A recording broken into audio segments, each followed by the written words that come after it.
Selamat malam teman-teman Hutan Kayu. Selamat datang kembali di Beranda Politik Hutan Kayu. Ini pekan yang ke-18. Disebut pekan bukan berarti kita tiap minggu sih. Tapi intinya adalah episode ke-18. Dan kabar gembiranya adalah ini juga termasuk edisi pamungkas di dalam serial Beranda Politik kita kali ini. Jadi setelah malam ini kita akan beristirahat dulu untuk kemudian season berikutnya. Rencananya mungkin ada 7 season seperti sinetron Cinta Fitri gitu. Kalau tukang bubur naik haji nggak ada habis-habisnya kan gitu. Jadi itu yang sudah kita rancang lah kira-kira. Malam ini kita akan menengok sebentaran ke luar jauh dari Indonesia. Tapi tentu nanti akan kita lihat bahaya dan juga kemiripannya. Pemilu presiden di Amerika Serikat hasilnya sudah kita tahu. Pemenangnya adalah Donald Trump dan ini kemenangan kedua baginya di satu tema besar. Sebetulnya sejak beberapa pengamat internasional menyebut sejak Putin sebetulnya memegang tampuk kekuasaan di Rusia tahun baru berarti 1 Januari tahun 2000. Lalu kemudian disusul juga oleh masuknya atau naiknya beberapa penguasa yang bisa disebut sebagai the strongman. Atau saya kira alih-alih orang kuat mungkin kita bisa terjemahkan menjadi orang keras gitu ya. Ini nggak tahu kerasnya ini keras kepala atau semangat gitu, nggak tahu. Nah orang keras ini kita sudah hampir hafal nama-namanya. Trump, sebelum Trump ada Putin, Erdogan, Bolsonaro, Orban. Saya kira Bolsonaro saya sebut terakhir ya, biar ada sanjak O-nya gitu. Jadi Bolsonaro, Prabowo gitu maksudnya gitu. Gitu ini muncul ke panggung internasional. Kita akan mengulas itu, apakah ini kemudian menjadi kontinuitas atau kesinambungan dari kepemimpinan-kepemimpinan keras di dunia. Atau kita masih bisa meletakkan satu harapan kepada yang kita sebut sebagai demokrasi.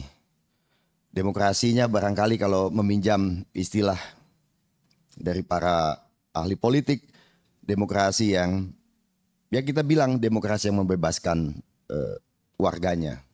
Apakah dia bernama demokrasi liberal atau yang lain yang mirip-mirip itu. Malam ini kita bersama dengan narasumber yang akan mengulas secara mendalam soal itu dan saya kira orang paling tepat untuk malam ini. Bung Philip Vermonte, peneliti senior dari CSIS, juga Universitas Islam Internasional Indonesia. Selamat malam Bung Philip. Oh udah ada ya, tepuk tangan dulu dong.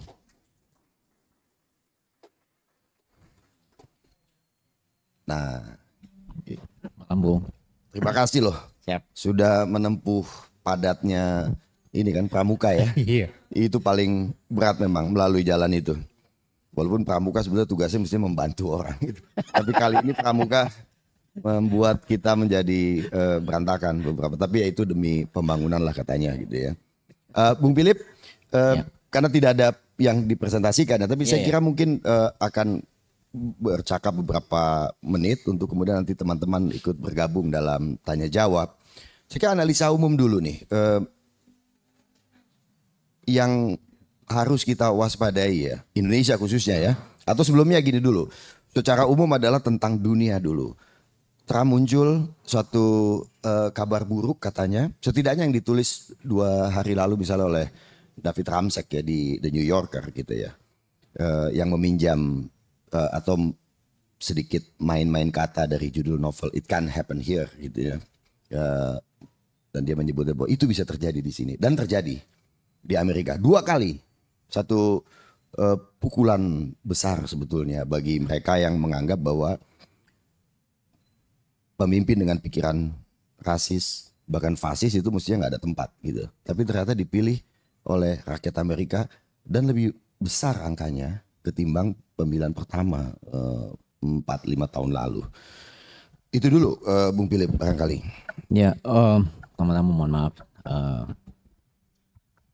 alasan klasik macet. Oh iya. Tapi begitu di YouTube nggak ada orang tahu bahwa kita terlambat. Jadi Nggak ada santai ya, aja. santai Iya. aja. Mohon maaf tadi teman-teman jadi agak menunggu sedikit. Pertama-tama terima kasih undangannya.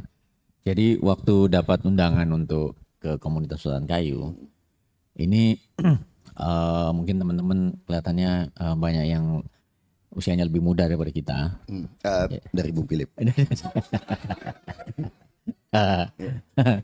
Jadi dulu awal tahun 2000-an waktu saya baru mulai menjadi peneliti gabung CSIS, itu kan kita seminggu sekali ada diskusi di sini kan. Iya betul. Itu masa-masa di mana terus terang aja saya belajar banyak sekali waktu itu. Ada diskusi macam-macam lah, mau jurnalis senior, pemikir-pemikir, aktivis-aktivis zaman dulu tuh. Saya rajin datang ke sini. Dan kemarin ketika ada undangan, wah ada lagi diskusi di komunitas Sultan Kayu gitu. Dan tentu saja saya langsung bilang iya, karena mungkin ini jadi unik juga. Kayaknya saya pernah jadi pembicara sekali tapi udah lama sekali. Yaitu Sultan Kayu 3.0, sekarang 5.0. Udah 5.0. Dan saya senang sekali karena forum-forum kayak gini kan seperti oase ya. Karena kita melihat berita, apalagi sekarang era sosial media, berita terus-terusan gitu. Tapi kita nggak bisa pause untuk kemudian berusaha memikirkan sih apa sih ini yang sedang terjadi di yang kita alami gitu. Nah yang pertama kalau boleh ya dari judulnya tadi Bung Alif udah sampaikan bagaimana menafsirkan strongman. Bung Alif memilih kata-kata manusia orang keras gitu ya. Tapi ya orang kuat juga boleh juga. Dan sebetulnya ada berbagai jenis strongman kan. Jadi kalau di wilayah Asia Tenggara dulu awal sekitar tahun 70-an 80-an kan strongman semua tuh. Soeharto, Mahathir, Marcos, Lee Kuan Yew. Dan di derajat tertentu sebetulnya di Thailand, tapi waktu itu mereka demokratis juga. Pemimpinnya juga boleh dibilang adalah pemimpin yang disiplin dan keras juga gitu. Atau kalau tadi contoh-contohnya yang baru-baru ya kayak Trump, terus mungkin di Turki ada Erdogan, di Venezuela dan lain-lain itu kan bercampur antara pengertian kita mengenai strongman dengan populis leaders. Kemudian juga dalam konteks Indonesia ada contoh-contohnya juga. Bung Karno itu strongman juga di eranya. Karena eranya adalah era nation building. Jadi ada pernah wave di mana banyak sekali strongman. Di masanya tahun 50-an itu hampir semua negara-negara baru merdeka ya pemimpinnya adalah strongman semua. Julius Nyerere di Kenya, di Indonesia ada Soekarno, di India Nehru. Cuma yang membedakannya adalah apakah orang-orang kuat ini dia dibatasi oleh prinsip-prinsip yang bisa mengurangi kekuatan dia. Orang seperti Nehru, India sejak awal tuh demokratis. Bahkan sekarang ketika Perdana Menteri India hari ini juga disebut strongman. Tetapi India itu adalah salah satu negara yang misalnya tidak pernah ada kudeta militer.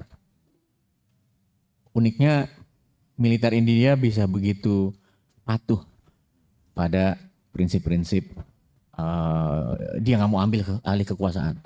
Walaupun mungkin mereka bisa punya alasan kan.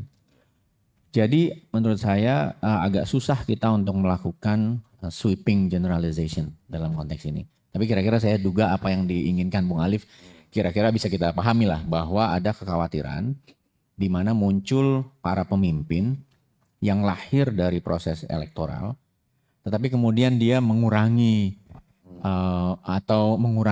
weakening demokrasinya kan kira-kira gitu sebetulnya yang dimaksud. Nah mungkin perlu kita pahami beberapa hal ya. Kenapa muncul orang-orang seperti Putin di Rusia, kemudian di Hongaria dan seterusnya. Yang pertama kalau kita lihat pada dasarnya kan sebab-sebab ekonomi. Putin itu kan respons elektoral Rusia terhadap perubahan sosial yang masif terjadi setelah Uni Soviet bubar. Jadi ada periode demokratisasi dan lain-lain, tapi kita tahu demokratisasi itu adalah proses yang panjang, perlu ketabahan kira-kira gitu kan. Apakah masyarakat elektoralnya itu bisa tabah menjalani demokrasi? Kita kan juga sekarang mengalami ini sebetulnya. Betul. Dia ini kan kayak supply demand aja gitu. Mungkin ada lahir pemimpin yang otokratik gitu, tetapi kan ada pepatah orang Barat, society gets the leader they deserve. Jadi artinya leaders yang terpilih itu cerminan masyarakatnya sebetulnya. Jadi itu takes two to tango. Lahirnya strongman itu adalah juga fungsi dari bagaimana masyarakat memandang situasi politiknya. Atau situasi ekonomi.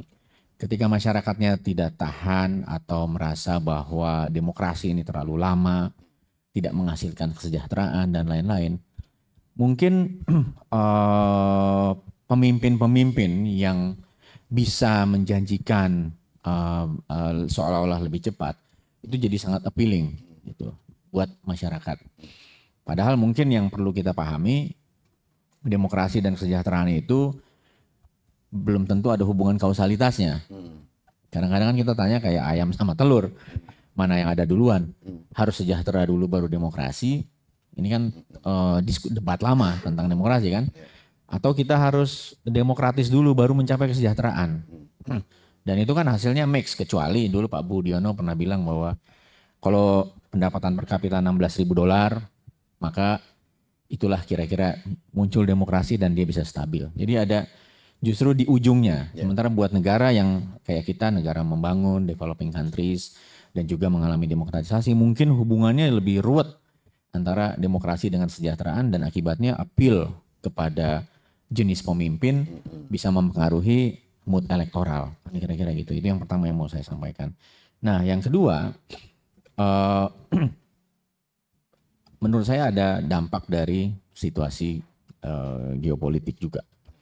Jadi kalau teman-teman ada yang belajar hubungan internasional ya, kan ada teori itu hegemonic stability. Bahwa dunia akan stabil memang kalau ada hegemonnya. Yang kalau dari sisi kita, negara yang powernya, size-nya menengah gitu, kadang-kadang menyebalkan melihat superpower kan gitu. Dulu menyebalkan lihat Soviet Union, menyebalkan lihat Amerika, sampai sekarang juga Amerika dimaki-maki dan seterusnya. Tetapi dalam perspektif hubungan internasional, realism itu namanya, justru adanya hegemon itu membuat dunia lebih stabil. Karena ada yang menjadi garantor, menggaransi bahwa sebisa mungkin tidak ada perang.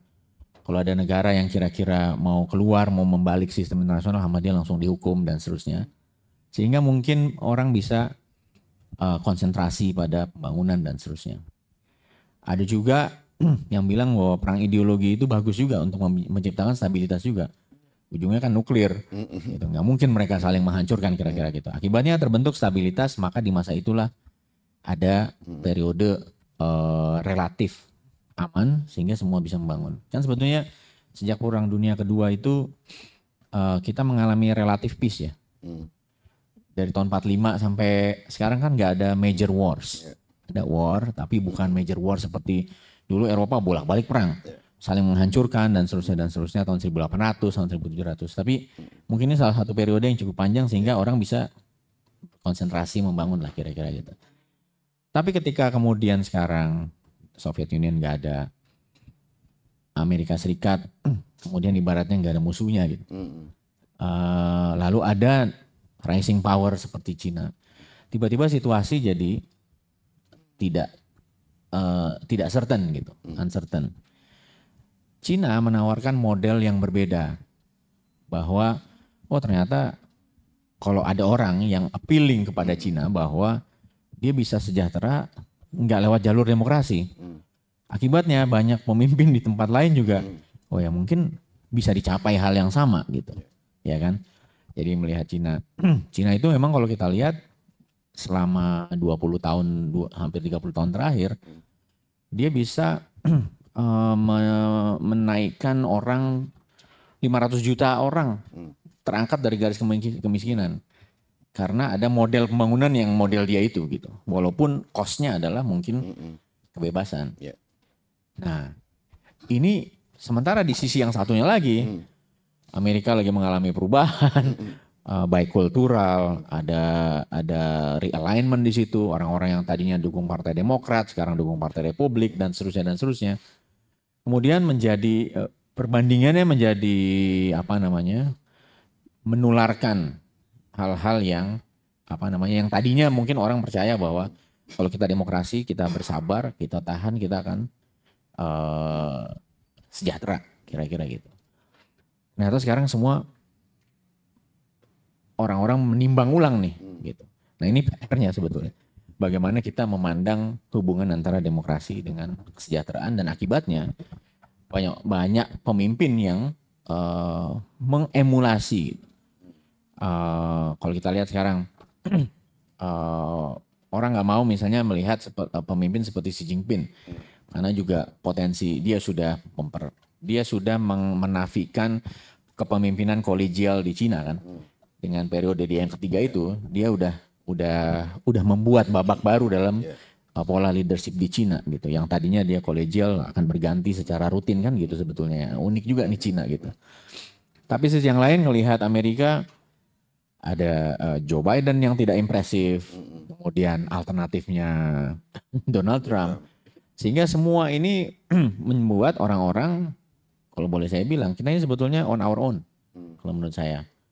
Bahwa kita harus bisa mendefinisikan sendiri pemimpin apa yang kita mau dan masyarakat apa yang ingin kita ciptakan. Karena memang udah jadi nggak ada modelnya, kan gitu kan. Nah, persoalannya adalah apakah kita bisa melahirkan soal-soal itu. Tapi kalau saya optimis, Amerika ini juga unik menurut saya. Trump itu gimana ya? Bagaimana mengatakan ini? Ada personalized politik seperti Trump yang kalau di buku-buku yang sekarang bicara soal democratic regression atau apa namanya demokrasi is dying dan lain-lain, tetap ada elemen-elemen tertentu dalam pilar demokrasi Amerika yang menurut saya masih tetap berjalan, ya kan? Courtnya menurut saya masih, walaupun presidennya berusaha mempengaruhi court, tapi dia tetap bisa berjalan. Pers menurut saya juga masih berjalan. Ada mekanisme self healing gitu. Tetapi kembali lagi, apakah orang seperti tokoh-tokoh Partai Demokrat bisa mengimbangi Donald Trump? Yang pertama, yang kedua, apakah Trump betul-betul akan menjadi pemimpin yang strongman itu? Kalau kita lihat sejarah Amerika, selalu terjadi alignment dan realignment dalam elektoral mereka. Abraham Lincoln itu partai apa? Partai Republik itu. Jadi dulu Partai Republik justru memang yang membebaskan perbudakan di Amerika Selatan. Civil War dia yang menang gitu. Ya kan? Kemudian setelah berapa lama African American Community itu diabaikan oleh Partai Republik. Untuk waktu yang lama maka mereka mendukung Partai Demokrat. Ya kan? Lalu kemudian mereka sekarang swinging lagi tambah dengan Latino dan lain-lain gitu. Jadi kuncinya menurut saya adalah strongman itu tadi fungsi dari masyarakat. Masyarakat yang sedang mengalami perubahan-perubahan. Bolsonaro juga sama menurut saya. Ketika dia naik, Brazil ekonomi sedang turun. Ya kan? Putin tadi udah disebutkan. Dan Duterte di Filipina. Crime memang tinggi sekali gitu. Akibatnya dia melakukan tindakan-tindakan yang ekstra judicial gitu. Dan itu sangat appealing buat masyarakat yang sedang mencari blame. Kemudian ada lagi sebab-sebab lain apa yang dulu disebut awal-awal tahun 2000-an itu kita sedang terpesona dengan free trade, globalisasi, diskusi di sini itu semua tentang globalisasi, kebebasan dan seterusnya. Tetapi ada elemen yang namanya waktu itu sebetulnya banyak yang mengingatkan juga. Ada yang namanya kelompok losers of globalization. Ya kan? Trump itu waktu terpilih pertama, yang paling appeal ke Donald Trump itu adalah para petani dan juga workers yang kerja di pabrik mobil dan lain-lain yang semua pindah investasinya ke Cina. Sehingga dengan mudah dia bilang memang pekerjaan pindah ke Cina. Dan ini menjadi bensinnya Donald Trump waktu itu. Para petani, para industrial, orang-orang yang bekerja di sektor industri seperti pabrik mobil Detroit itu kan sekarang katanya udah kayak kota hantu karena tutup dan lain-lain.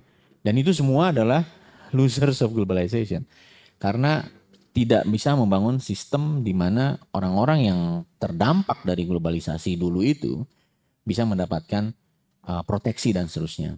Jadi menurut saya sih, saya tidak terlalu khawatir. Mungkin teman-teman disagree dengan ini. Tapi yang lebih penting adalah memang terus-menerus kerja untuk memperbaiki masyarakatnya. Bagaimana mereka percaya pada sistem judicial, bagaimana percaya pada pers, bagaimana percaya pada instrumen-instrumen demokrasi dan lain-lain. Dalam konteks Indonesia, misalnya, saya kira ada elemen-elemen yang bisa membuat kita tetap ada resiliensi lah, misalnya. Dulu sempat frustasi dengan keputusan Mahkamah Konstitusi misalnya. Tapi pada situasi yang genting, Mahkamah Konstitusi dianggap yang menyalahan juga. Artinya menurut saya, apapun motivasi dari dua keputusan yang berbeda itu, ternyata ada kontestasi dalam instrumen institusi-institusi itu. Dan kontestasi itulah menurut saya esensinya demokrasi yang bisa menahan, kira-kira gitu ya, kalau ada yang disebut strongman yang lain-lain. Yang ketiga yang mau saya sampaikan adalah bahwa dia muncul terutama sekarang jadi lebih sulit menurut saya akibat pandemi. Pandemi itu melahirkan big government di mana-mana. Pandemi 3 tahun membuat masyarakat tidak hanya di Indonesia bergantung pada negara, support negara. Tiba-tiba orang membutuhkan subsidi yang banyak. Tiba-tiba negara yang bisa menyediakan public goods yaitu vaksin. Tiba-tiba hanya negara yang mengatur kita boleh pergi atau nggak boleh pergi. Dan seterusnya. Tiba-tiba ada misalnya undang-undang yang lahir tanpa ada proses public hearing yang cukup. Karena orang nggak mungkin datang ke DPR misalnya. Di sisi yang lain orang juga nggak mungkin demonstrasi di masa pandemi. Sehingga tiba-tiba pengambilan keputusan government itu menjadi satu-satunya aktor yang semua orang harus ikut. Dan itu menurut saya sampai sekarang mindset kita belum reset ke sebelum pandemi gitu. Dan era big government itu terjadi di semua negara, bukan cuma di Indonesia. Dan ini juga membuat menurut saya pandangan orang tentang negara berubah. Kalau dulu di era awal tahun 2000-an itu kita menganggap masyarakat sipil ini setara dengan negara, eksekutif dan lain-lain. Tiba-tiba pandemi itu menjomplangkan itu semua gitu, dan kita mungkin belum balik ke titik setimbangnya. Dan ini juga menurut saya PR bagi masyarakat sipil. Kemudian yang terakhir, mungkin sebagai pengantar diskusi atau kalau nanti Bung Alif akan menanyakan lagi beberapa hal, yang ingin saya sampaikan adalah pandemi itu memperlihatkan pada kita juga, jangan-jangan masyarakat melihat ada negara yang demokratis, kaya, makmur, punya teknologi, punya vaksin, tapi cara mereka mengatasi pandemi buruk sekali. Kan kita expect-nya, wah negara demokrasi, kaya, punya teknologi dan lain-lain, vaksin, korban pandeminya mestinya lebih sedikit dong. Tapi ternyata Amerika hancur-hancuran waktu pandemi, ya kan? Kalau gitu, gimana itu pandangan orang melihatnya apa kuncinya?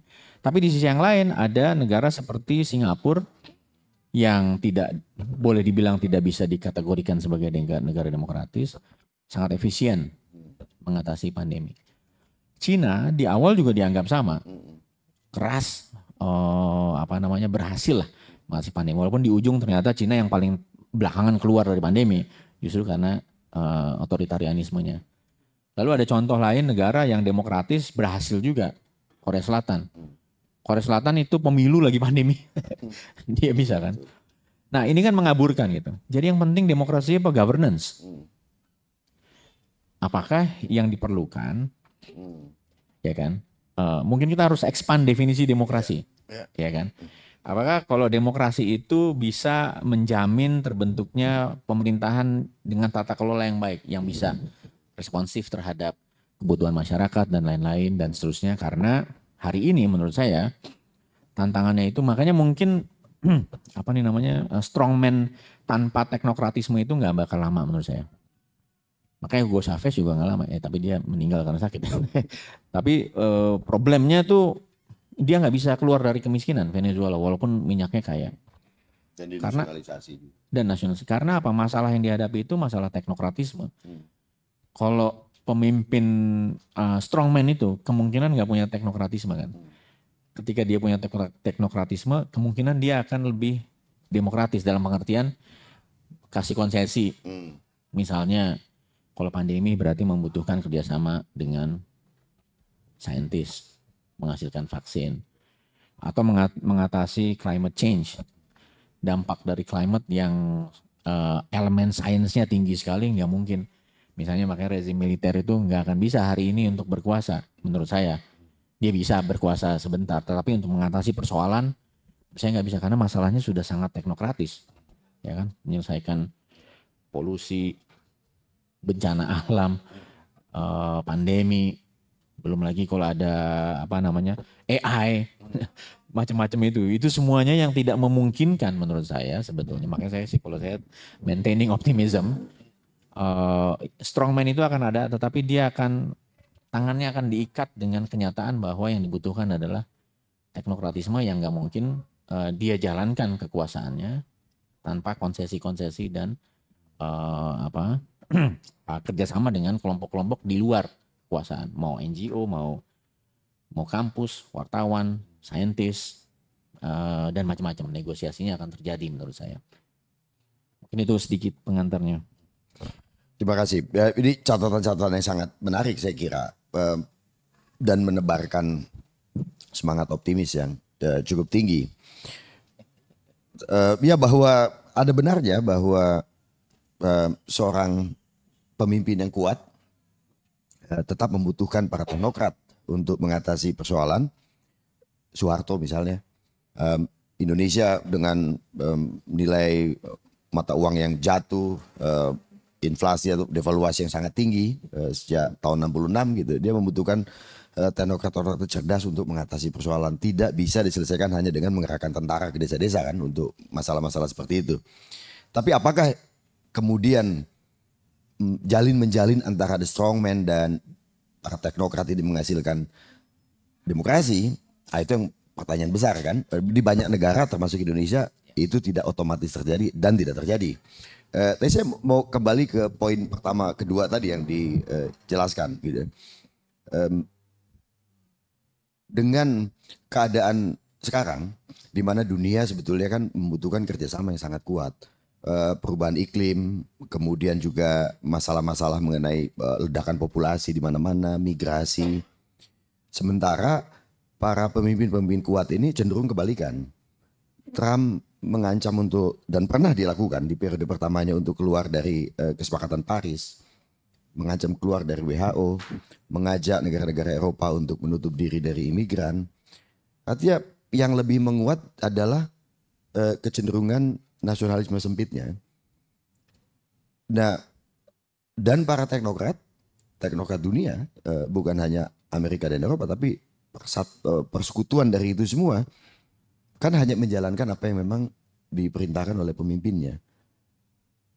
Jadi alih-alih sebetulnya ketika hari ini kita memerlukan satu kerjasama yang kuat dari berbagai negara, para pemimpin-pemimpin keras ini di negara-negara yang sangat hebat itu justru membuat agenda, ya mungkin bukan agenda globalisasi karena itu banyak kritik ya, agenda bersama ya, agenda kosmopolitan katakan begitu, itu menjadi terancam.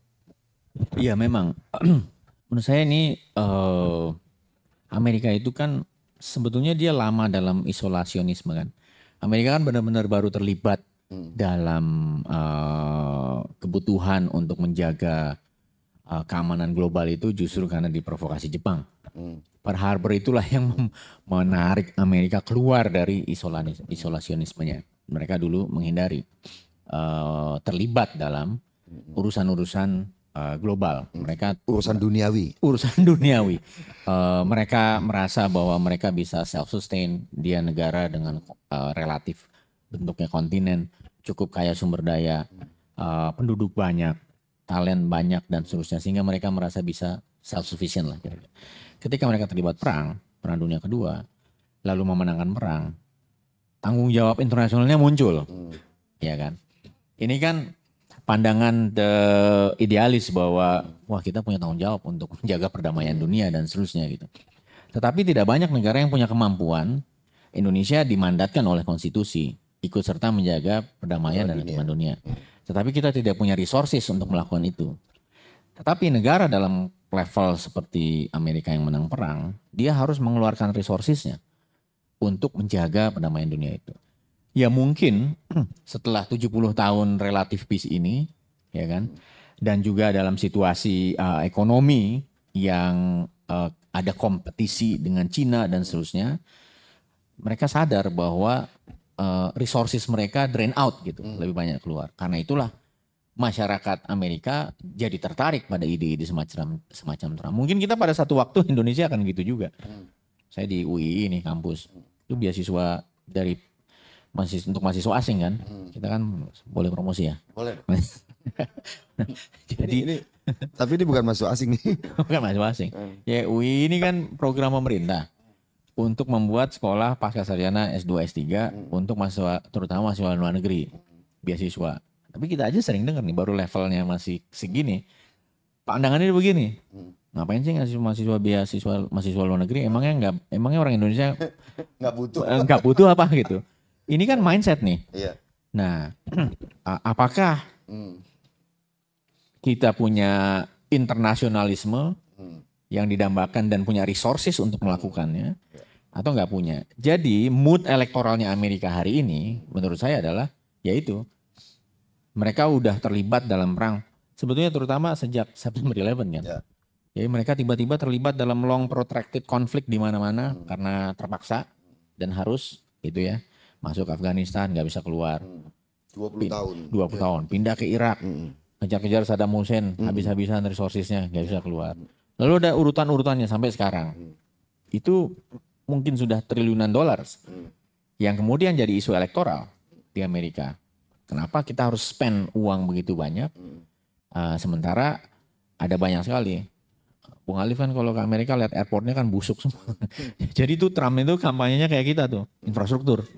Jadi kan perbaiki jalan tol, perbaiki airport, perbaiki pelabuhan. Karena memang dia selama ini uangnya ship keluar gitu. Tapi poinnya adalah bahwa kadang-kadang memang ada mood elektoral yang bisa sangat internasional pada suatu waktu. Indonesia pernah tahun 50-an, tahun 60-an.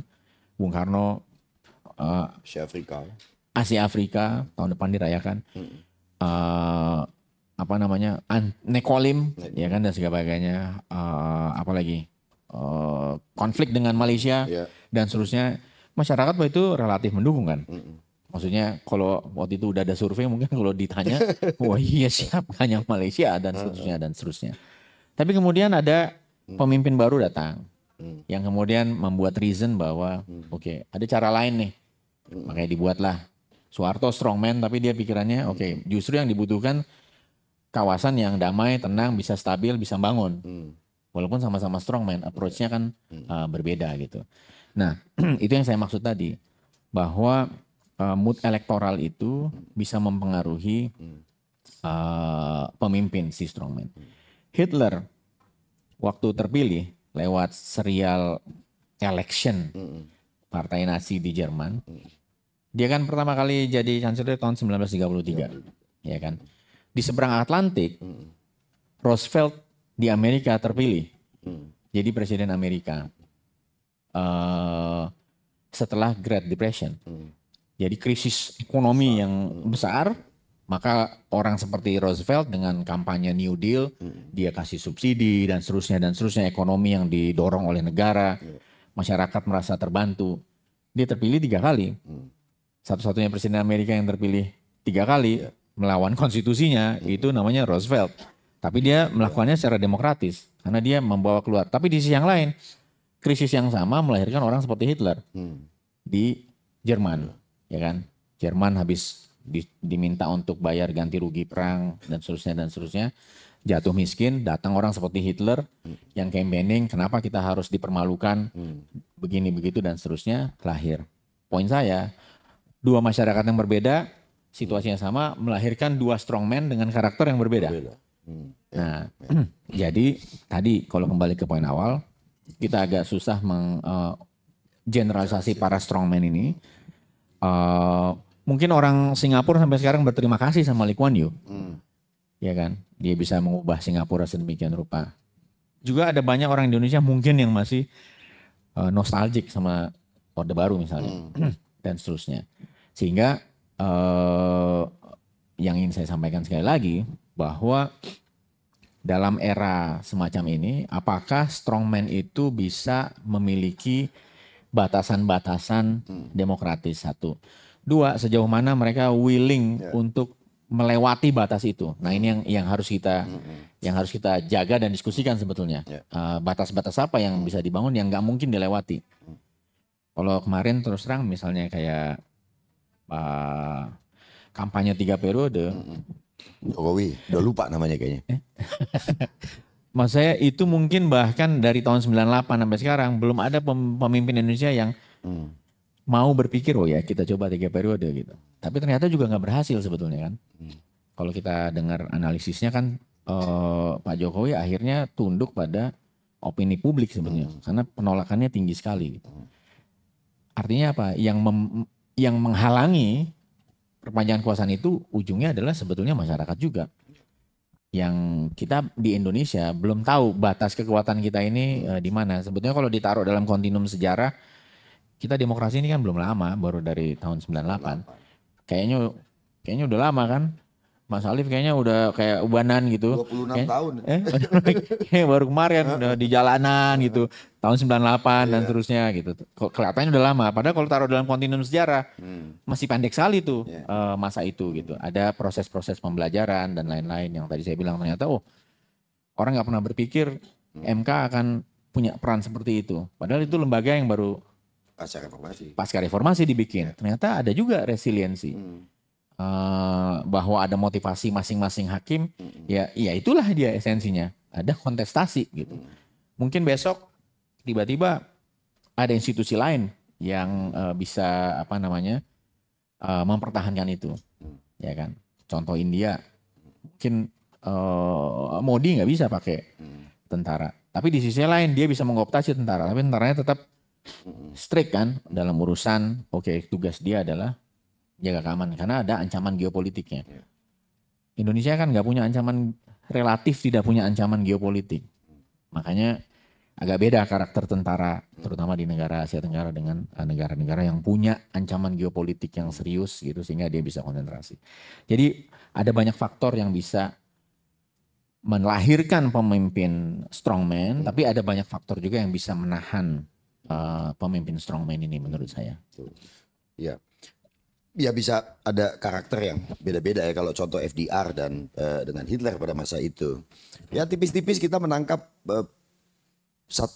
bukan pesan tapi menangkap jangan-jangan, walaupun kata jangan-jangan ya agak keliru ya. Ini juga yang dilihat oleh Presiden Indonesia sehingga dia menelpon Trump menyampaikan selamat, I'm American well trained gitu. Tapi di saat yang sama dia datang ke Tiongkok. Ya sebetulnya ini kan musuh utama Trump di dunia ini ya. Selain siapa? Ya kalau Kamala Harris hanya musuh elektoral, tapi musuh abadi dia ya Tiongkok ini kan.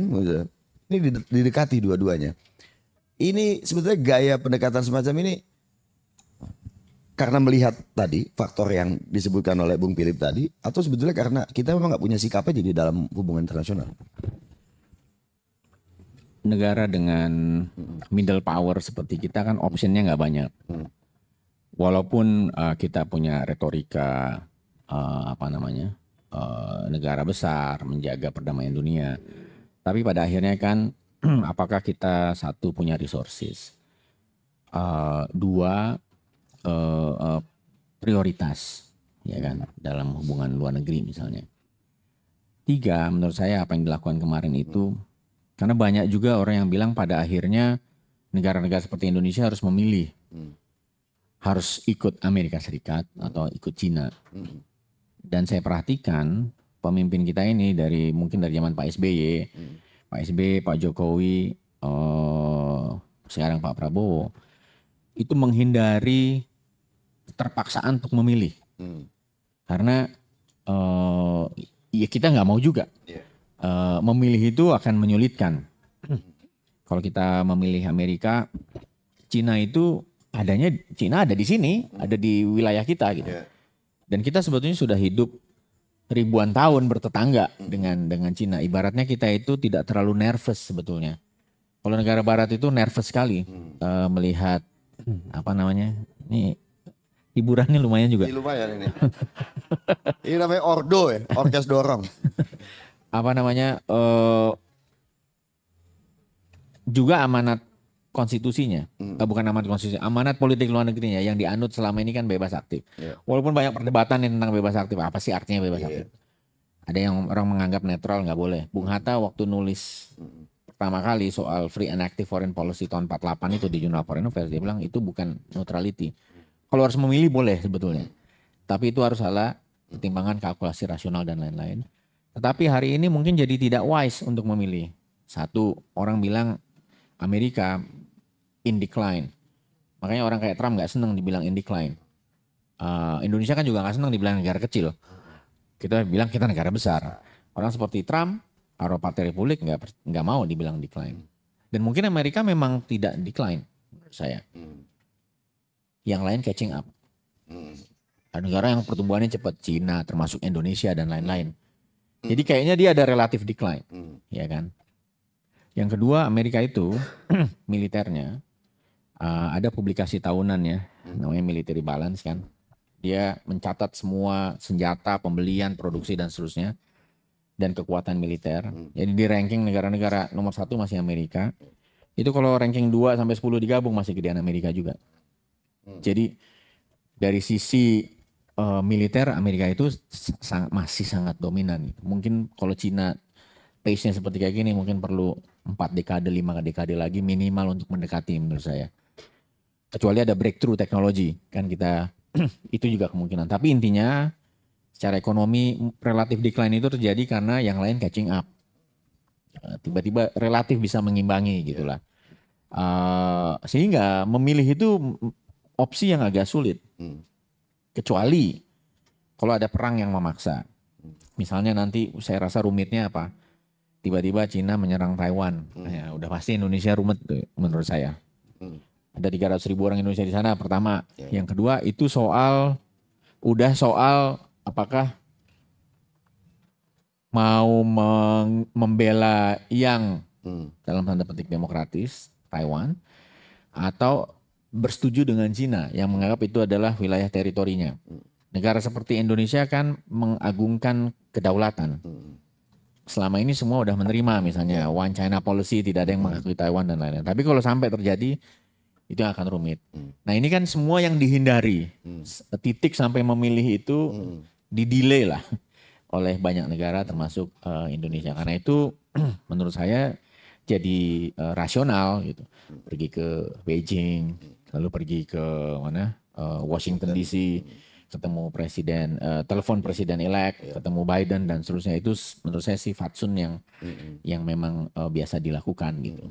Masalahnya nanti apakah kita bisa menunjukkan Indonesia itu cukup penting untuk dilihat oleh presiden seperti Donald Trump. Karena mungkin matanya kan adanya di Timur Tengah ya. Konsentrasi Amerika itu biasanya memang lebih ke Timur Tengah gitu. Tetapi dia juga melihat Indonesia jadi penting karena konteksnya ada Cina di kawasan. Sehingga ya tergantung kepintaran dan kecanggihan para pemimpin kita untuk mengelola resources. Ya. Tepuk tangan dulu untuk kita. Saya kira ini waktunya untuk kita berdiskusi bersama. apa yang saya kira gini, kita perlu batasi juga ya, agar nanti tidak terlalu jauh, bahwa di dalam hubungan internasional tadi Bung Philip juga menyebutkan setelah Perang Dingin berakhir, kemudian dunia tiba-tiba karena tidak ada polisinya lagi gitu ya, tidak ada negara superpower yang membuat negara-negara lain takut untuk saling berperang, ya akhirnya masing-masing juga berupaya untuk menjadi lebih kuat. Kelihatannya bahwa hubungan internasional perlu istilah tadi adalah kekuatan yang hegemon. Ya. Tidak adanya pemenang antara, atau sebetulnya Amerika memenangkannya setelah 91 Soviet bubar, itu membuat Amerika juga tidak bisa sendirian juga menjadi polisi dunia. Apakah dia menjaga demokrasi, mencegah peperangan, mencegah munculnya diktator baru di dunia gitu. Kita menjadi apa yang disebut kemudian multipolar. Nah, hanya saja hukum di dalam dunia internasional, saya kira ya ini mengutip saya kira Mersheimer, The Tragedy of Great Power Politic. Ini buku klasik dan saya kira orang ini katanya jadi penasihat Prabowo betul. Saya diundang pada waktu Hambalang ya gitu. Jadi untuk menjadi memberikan ceramah mengenai geopolitik.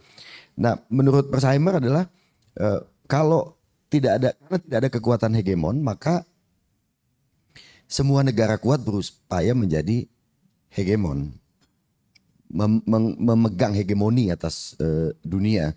Nah, perlombaan ini alih-alih menuju kepada apa yang kita sebut sebagai perdamaian abadi, ini malah menjadi satu kompetisi abadi.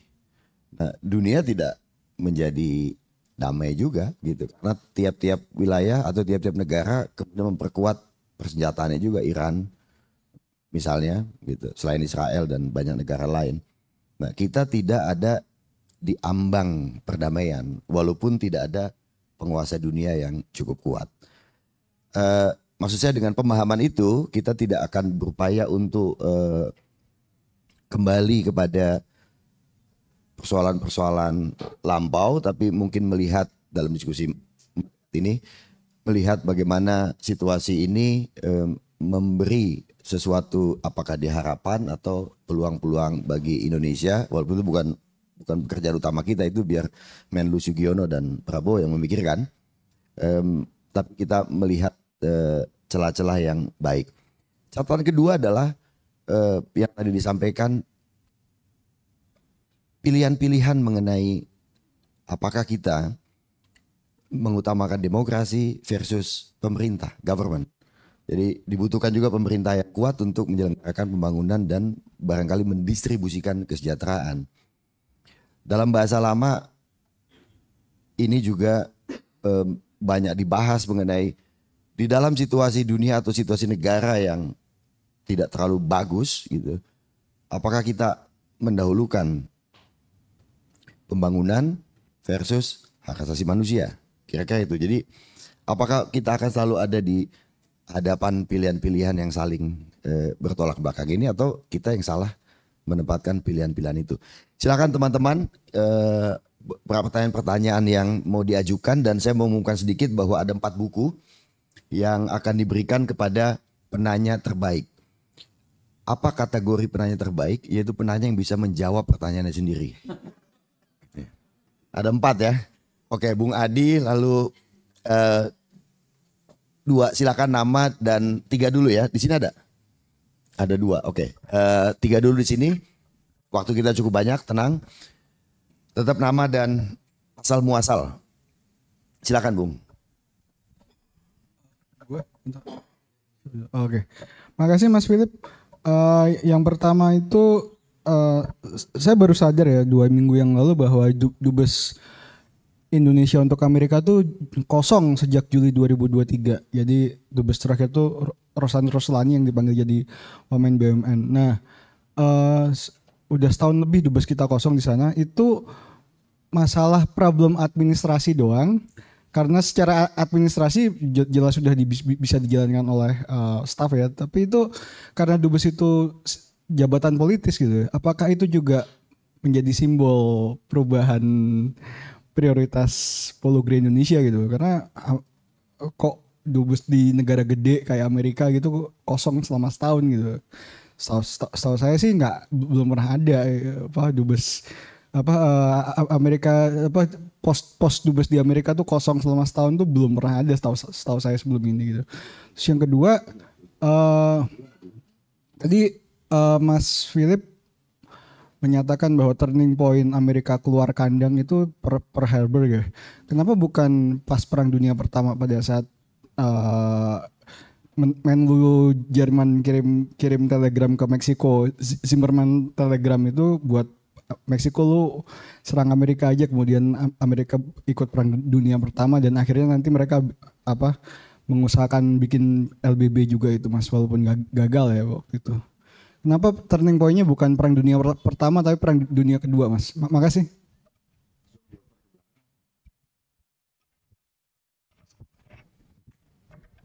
Oke, assalamualaikum warahmatullahi wabarakatuh. Waalaikumsalam. Selamat malam.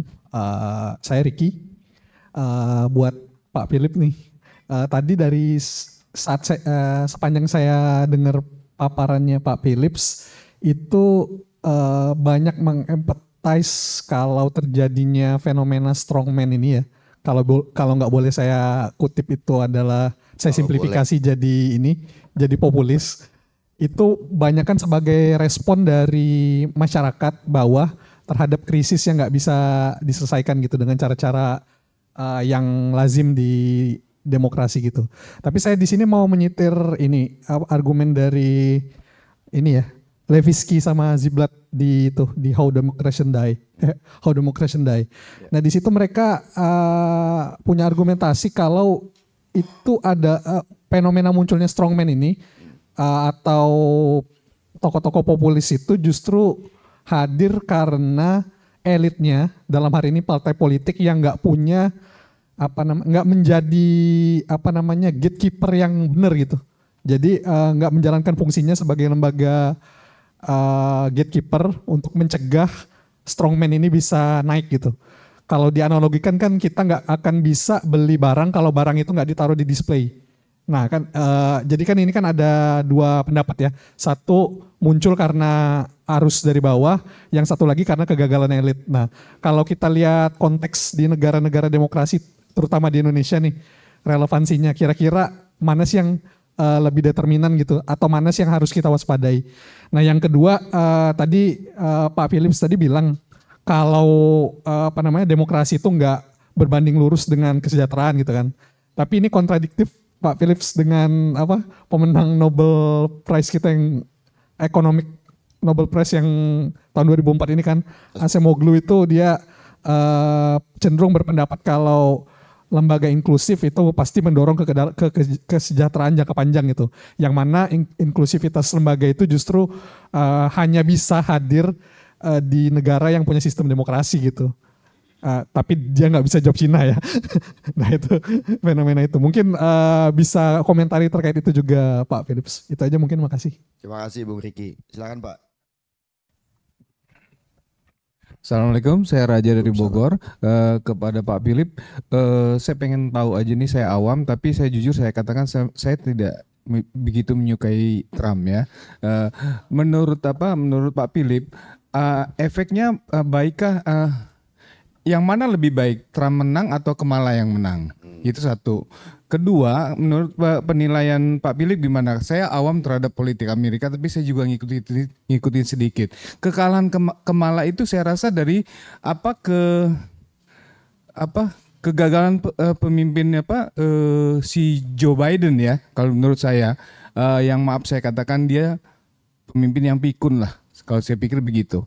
Apakah benar kekalahan Kamala itu karena kegagalan kepemimpinan Joe Biden sebelumnya? Itu aja sih dari saya. Terima kasih. Terima kasih Bung Raja. Iya, silakan Bung Philip untuk merespon Adi, Ricky dan Raja. Saya kira tambahan untuk Ricky, misalnya tesis Acemoglu dan Robinson ini kan adalah bahwa dalam 1000 tahun kemajuan teknologi ternyata tidak membawa pemerataan, begitu kan ya. Dan Om Raja ini kan apa tadi terakhir tuh soal kekalahan. Si pikunnya si Joe Biden. Oke, kekalahan Biden. Silakan dari mana dulu? Dari Adi dulu boleh. Topik kita ini strongman, bukan dubes Amerika nih Mas Adi. Iya. Jadi Dan dubes kita nggak strong. jadi ya, Iya. tapi itu kan kosong di masa-masa akhir Pak Jokowi ya. Jadi mungkin itu mencerminkan kurangnya, dan kita tahu Pak Jokowi tidak terlalu memperhatikan isu internasional. Jadi mungkin itu lebih pada span perhatian gitu. Dan mungkin juga dalam pikiran, tapi saya nggak tahu pikiran Pak Jokowi. Bahwa mungkin nanti ada pemerintah baru yang akan menetapkan dubes, itu bisa juga kan. Ya nobody knows betul ya. Kita nggak tahu gitu. Tapi memang saya setuju waktu itu udah agak unik juga gitu. Negara sebesar Amerika kita tidak taruh dubes yang definitif gitu. Soal turning point, kenapa itu jadi, kalau menurut saya turning pointnya adalah ditariknya Amerika keluar dari isolasionismenya itu secara konkret Perang Dunia Kedua. Karena Pearl Harbor itu diidentifikasi serangan terhadap homeland, ya kan? Sama seperti September 11, itu buat mereka serangan terhadap homeland. Makanya reaksinya begitu sedemikian rupa gitu, sama dengan Perang Dunia Kedua. Dan kemudian mereka menaruh resources gitu untuk merespon, sama seperti, cuma efeknya beda. Waktu Perang Dunia Kedua mereka taruh resources, Marshall Plan, membangun kembali Eropa, lalu bisa menciptakan order yang baru kan gitu. Tapi September 11 mungkin juga justru menjebak Amerika dalam konflik yang berkepanjangan hingga hari ini. Dan ujungnya adalah tadi masyarakat yang kemudian menjadi lebih konservatif dalam artian pro-Trump, yaitu mungkin senang negara yang maskulin, militaristik dan seterusnya, itu beda efeknya. Tapi poinnya adalah homeland yang diancam gitu menurut saya. Karena itu dia menjadi turning point. Saya bukan empathizing strongman. Saya lagi making sense terhadap kenapa ini ada strongman ini. Dan ternyata kalau diperhatikan satu-satu, oh dia agak beda-beda juga, ya kan? Misalnya di Eropa, mungkin itu masalah identity juga. Ketika ada konflik di Irak, di Yaman dan seterusnya, Afghanistan, ketika misalnya Taliban menjadi memegang kekuasaan, ada eksodus, pengungsi dan lain-lain. Kemudian awalnya warga Eropa sangat simpatetik terhadap refugee dan lain-lain, tapi kemudian karena dalam jumlah besar menimbulkan konflik masyarakat, identitas dan lain-lain, kriminalitas meningkat dan seterusnya, terjadilah orang-orang yang bisa mengeksploitasi rasa identitas ini. Maka lahir banyak sekali partai-partai populis yang menguat secara elektoral di Eropa, gitu kan. Jadi soalnya identitas. Di Amerika juga sama. Sebetulnya Huntington kan pernah nulis tulisan juga kan, Who Are We? Ya, dia juga memprediksi itu demografi Amerika akan berubah. White Anglo-Saxons-nya akan berkurang kan. Kemudian Asian akan naik jumlahnya secara demografik, Latino dan seterusnya. Itu sama, konflik tentang identitas, kemudian mereka jadi bertanya.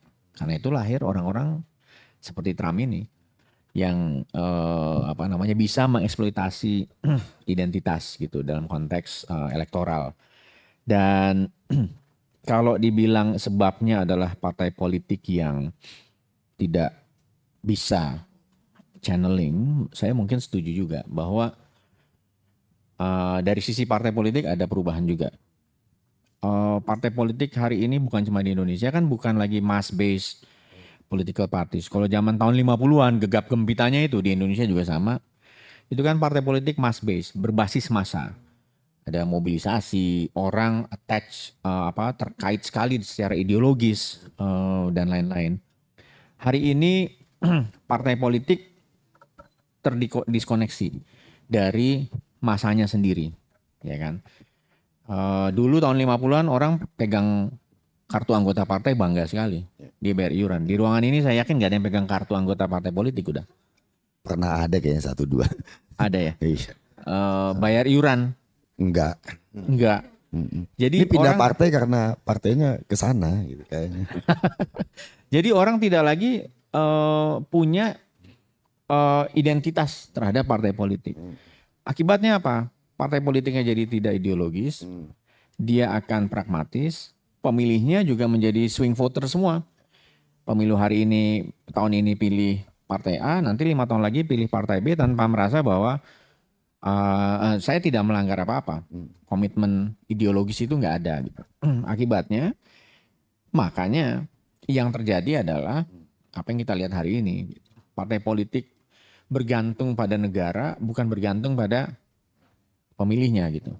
Dan ini fenomena umum yang membuat banyak partai politik itu jadi terpersonalisasi, ya kan? Dan juga karena nggak ada yang bayar iuran lagi nih, uangnya emang dari mana? Kalau dipikir-pikir kan salah kita juga semua nih. Nggak ada yang mau bayar iuran tapi menuntut misalnya partainya bagus gitu. Nah, misalnya saya tuh pernah bikin studi ya tahun 2015. Kita bikin sensus namanya, bukan survei, sensus. Sensus kepada 4 partai politik besar, PDIP, Gerindra, Demokrat, PAN waktu itu tahun 2015.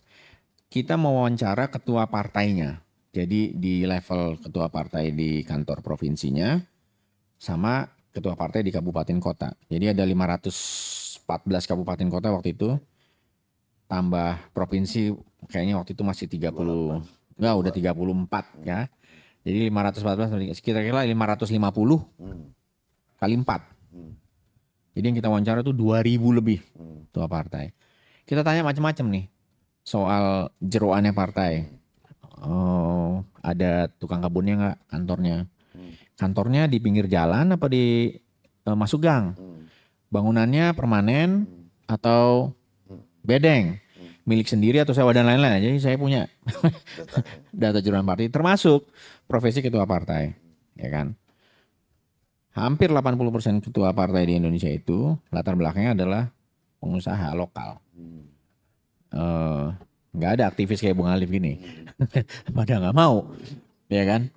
Akibatnya apa? Nggak Ya, bisa nyediain kantor soalnya. nggak bisa nyediain kantor. Iya persis ini dia, gitu. Jadi justru itu partai makin terdiskoneksi karena memang seluruh Indonesia ini ketua partainya lebih banyak yang pengusaha. Kalau kita advokasi dulu, CSIS mengadvokasi kalau gitu subsidi partai harus ditambah supaya level playing fieldnya sama semua partai. Harus ada uang yang banyak dari negara. Itu kan dilakukan Jerman, Swedia, Finlandia, partai politik disubsidi. Nah, tapi kalau kita bilang tambah uang partai politik, nah saya dimarahin sama Mas Alif. Oh ngapain ngasih nambah uang kan gitu kan? Ada ini nih, ada lingkaran setan dalam konteks kita sehingga memang partai politik tidak bisa akibatnya menyerap dan terdiskoneksi udah. Makin terdiskoneksi. Akibatnya partainya juga mungkin terpersonalisasi, ya kan? Sehingga yang paling bisa memobilisasi sumber daya itulah yang akan menjadi pemimpinnya. Maka banyak partai politik tidak hanya di Indonesia yang karakternya udah jauh berubah dari partai zaman dulu. Tapi kan kita nggak bisa bernostalgia bahwa yang bagus adalah partai masa itu, enggak juga karena masanya sudah berbeda gitu. Nah soal Nobel kan memang katanya yang Nobel kali ini paling banyak kritiknya gitu. Karena perdebatannya bisa macam-macam. Tapi menurut saya poin yang paling utama dan saya setuju adalah tentang institusi. Itu kan elemen paling mendasar. Makanya tadi saya bilang governance itu kan representasi institusi. Ketika institusi bisa dibangun, percuma ada demokrasi kalau tidak terbangun institusinya. Tidak bisa delivering apa yang dijanjikan. Kalau tidak ada institusi. Pertanyaan tentang kalau sistem yang dibangun bisa inklusif, mungkin pertanyaan kritisnya begini. Negara seperti Swedia, negara-negara welfare state, dia bisa inklusif setelah makmur atau sebelum makmur? Mungkin kalau udah makmur lebih punya resources, lebih punya eh, kemewahan untuk bisa menginklusi semua pihak. Ketika pada level tertentu belum tercapai, tentu yang terjadi adalah prioritisasi. Karena itulah ini kan pertarungannya. Makanya ada tesis tadi, kalau sudah pendapatan per kapita 16.000 atau 18.000, orang-orang political scientist seperti Adam Czeworski dan lain-lain yang meneliti itu kan ngasih tuh ambang batas, dia lihat aja data seluruh dunia, korelasi antara demokrasi dengan misalnya pendapatan per kapita yang paling simpel, itu rata-rata memang yang stabil itu yang udah 16.000, 18.000. Tapi ada negara yang bisa cepat naik jadi 18.000. Padahal dulunya sama-sama miskin. Studi klasik tentang Korea Selatan. Tahun 70 sama miskinnya sama Indonesia itu Korea Selatan. Pendapatan per kapita cuma $1.000 atau kurang dari $1.000 awal tahun 70-an. Cuma mereka bisa banyak studi tentang di mana ini belok jalan ya, pisah jalannya sama Indonesia. Indonesia tetap segini. Ya. Korea Selatan bisa berkembang demikian cepat gitu. Ada banyak tesis. Menurut saya ya satu resource. Justru kalau nggak punya banyak resource mereka jadi lebih tahan, inovatif, investasi teknologi. Kita kelupaan investasi teknologi dan lain-lain. Dua, kalau kita lihat semua negara besar, superpower, negara makmur, Jerman, Prancis, Inggris, Amerika Serikat, Korea, India, Cina, semua punya industri besi baja yang maju dan solid. Kita Krakatau Steel relatif tertatih-tatih, padahal dari Uni Eropa itu terbentuk karena organisasi masyarakat yang pertama dibentuk kan OSCE, organisasi Steel Community, pengusaha industrialis besi baja yang bikin kereta api, dia bikin jalur rel, lama-lama dia pikir, wah gue bikin kereta api susah-susah, jalur rel kenapa cuma ada di negara nih, padahal sama-sama kontinental. Ya udah kenapa kereta dari Prancis nggak bisa nyambung ke Inggris, ke Jerman misalnya dan seterusnya. Akhirnya mereka melobi governmentnya, terjadilah itu masyarakat Eurotrans itu ya. Eurotrans karena mereka sama-sama mengembangkan industri besi baja. Kalau bangun industri besi baja pasti butuh teknologi. Bikin mobil pasti ada kebutuhan teknologinya gimana. Jadi ada ramifikasinya. Ini yang mungkin Korea jadi lebih cepat. Peran pemimpin jadi penting. Dalam konteks itu. Korea mengalami periode yang sama, otoritarian kayak Indonesia. Demokratisasi duluan. Mahasiswa melawan rezim otoritarian militeristik di mana Korea Selatan waktu itu. Mereka mungkin 10 tahun lebih dulu daripada kita. Ya kan terjadinya. Kita kan belakangan gitu. Tetapi trajektorinya sama gitu. Dan sebetulnya kalau lihat angka-angka pertumbuhan ekonomi kita hari ini, kalau tanya teman-teman ekonom, skenario do nothing kita, kalau kita begini-begini aja, katanya, kata teman-teman ekonom, ya kita tetap akan menjadi ekonomi yang berapa besar dunia itu 10 besar apa 9 gitu. Skenario do nothing. Tapi kan menurut saya itu agak ada jebakannya. Itu assuming negara lain nggak bekerja lebih keras daripada kita gitu. Dan ini ada banyak trapnya di tengah jalan. Antara lain tadi kita bisa punya leadership yang baik atau tidak. Kemudian apakah masyarakatnya merespon gitu menurut saya. Kalau yang terakhir tadi Mas Raja, Kamala atau Trump? Kalau saya prinsip saya gini, saya agak nasionalis sedikit nih. Saya berapa waktu yang lalu nulis di Kompas, kayaknya 2 mingguan lalu ya, soal Amerika dan Cina. Saya bilang Amerika itu kita sudah berhubungan lama sekali dengan Amerika, bisnis, politik, sosial dan lain-lain. Dengan Cina kita terinterupsi, ada hubungan diplomatik yang putus. Pasca 65 hubungan diplomatik berhenti, baru dibuka lagi tahun 89. Jadi ada jeda yang panjang. Beijing melihat Indonesia mungkin masih sama seperti tahun 65. Yang menyalahkan Beijing atas apa yang terjadi di Indonesia. Di Indonesia sebaliknya melihat Cina sebagian besar mungkin masih melihat Cina seperti tahun 65 yang miskin, terbelakang dan lain-lain. Padahal dia sekarang sudah ukuran ekonominya raksasa, kemajuannya sangat pesat dan lain-lain. Jadi ada jeda panjang yang membuat kita tidak saling memahami. Indonesia tidak paham Cina, Cina tidak paham Indonesia. Yang kita tahu mungkin surface-nya aja. Tapi dengan Amerika, banyak sekali orang yang sudah bersekolah di Amerika.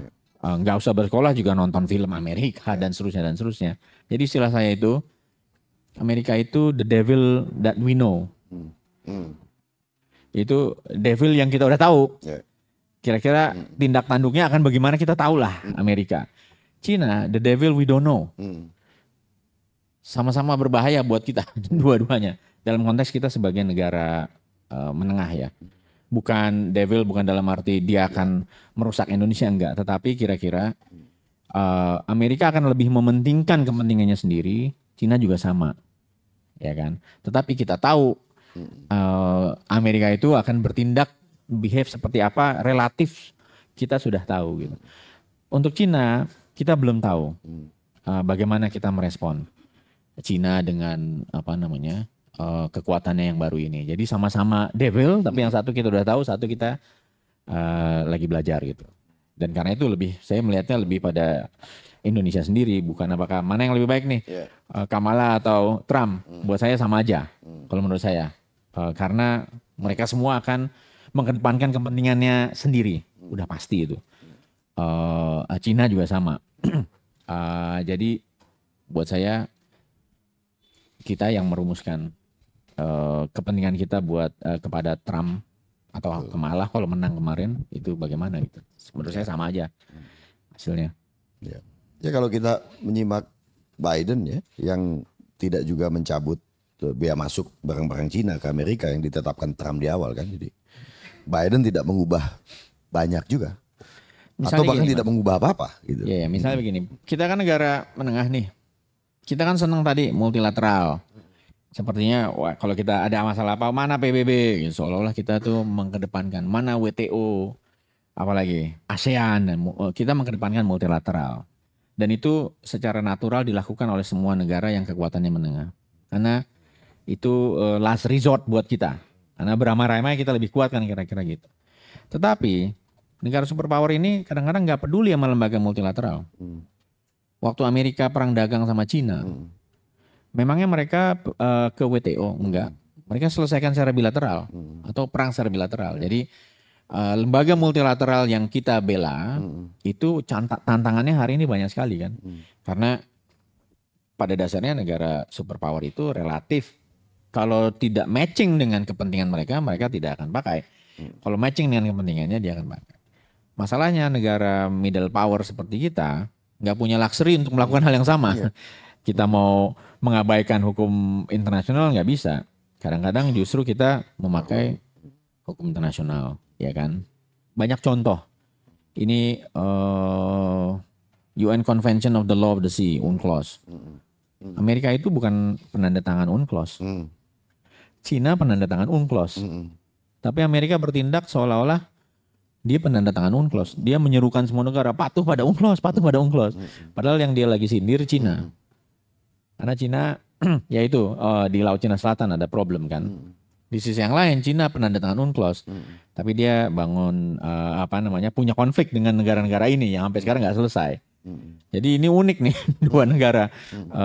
Itu cermin menurut saya dan itu hal yang wajar dalam politik internasional. Itu yang dibilang Mearsheimer, tragedy of great power politics, gitu. Bahwa negara besar ini ya akan memang begitu. Kalau nggak mau begitu ya kita harus jadi negara besar. Baik, sesi kedua ya. Tadi di sini ada 2, lalu kalau yang di depan ada lagi, kehalang ini ada. Oke, baik. Silakan dulu Bung, lalu berikutnya. Ya betul. Oke, terima kasih banyak Mas Alif, Mas Philip untuk presentasinya. Saya Haikal. Saya mau bertanya terkait dengan tadi kalau sempat dimention. Oh berdiri. Ya, sempat dimention Gak apa-apa. Sempat dimention keadaan dunia pasca perang dingin berakhir ya. Kalau dulu salah satu tesis yang paling terkenal kan yang tokoh seperti Fukuyama misalnya atau Huntington gitu. Fukuyama bilang pasca perang dingin selesai maka akan terjadi liberal order secara global gitu kan, this is the end of history. Sementara kalau Huntington bilang justru dunia akan semakin terpecah-pecah gitu dengan identitas-identitas yang berbeda-beda gitu. Dan kalau misalnya kita lihat strong tema kita malam ini misalnya strong man yang muncul di dunia mungkin perbedaannya jelas banget gitu, nggak bisa disamain antara Putin misalnya atau Trump atau Orban dan lain-lain. Tapi kalau misalnya kita bisa lihat benang merahnya, sepertinya kan strongman, hampir semua strongman yang muncul sekarang itu mereka selalu ingin mengobarkan lagi semangat identitarian mereka masing-masing gitu kan. Orban selalu mengkampanyekan pentingnya European Christianity misalnya, identitas kehungariannya, begitu juga Putin, begitu juga Modi dengan identitas Hindutva-nya di India gitu kan. Jadi kalau melihat banyak munculnya strongman ini, menurut Mas Philip apakah mungkin tesisnya Huntington lebih benar dibandingkan dengan Fukuyama? Mungkin Mas Philip punya tesis lain, what happened in the world after the Cold War. Dan mungkin sedikit kalau yang kedua terkait dengan hegemoni yang tadi juga sempat di-mention sama Mas Philip. Kalau menurut Mas Philip sendiri, what's the proper role of hegemon? Karena kan kalau kita lihat dari sejarah, hegemon itu hampir nggak bisa hilang ya. Nggak pernah ada sejarah manusia tanpa ada hegemon gitu. Dari sejak Roman Empire sampai sekarang akan selalu ada yang namanya hegemon dan mereka akan selalu ganti-ganti gitu. Jadi what's the proper role of hegemon misalnya sekarang Amerika? Karena kalau kita lihat politisi seperti Trump yang sangat isolasionis itu kan mereka bisa naik, nggak bisa dilepaskan juga dari polisi Amerika. Pasca 9/11 kan, ketika nyerang Irak, ketika Obama nyerang Libya jadi perang sipil, Irak jadi kacau. Tapi di sisi lain ada juga sebagian pandangan yang bilang ya kalau Amerika lepas tangan gitu aja, memang kalau Amerika terlalu ke-push seperti di Irak, seperti di Libya, hasilnya akan hancur. Tapi di sisi lain kalau misalnya Amerika lepas tangan gitu aja, hasilnya juga nggak akan bagus juga gitu. Seperti genosida Rwanda, misalnya Amerika nggak ngapa-ngapain, akhirnya ratusan ribu orang mati gitu. Nah jadi menurut Mas Philip apakah what's the proper role of hegemon gitu di era pasca perang dingin ini? Mungkin itu aja. Makasih. Makasih Kak. Oper ke belakang.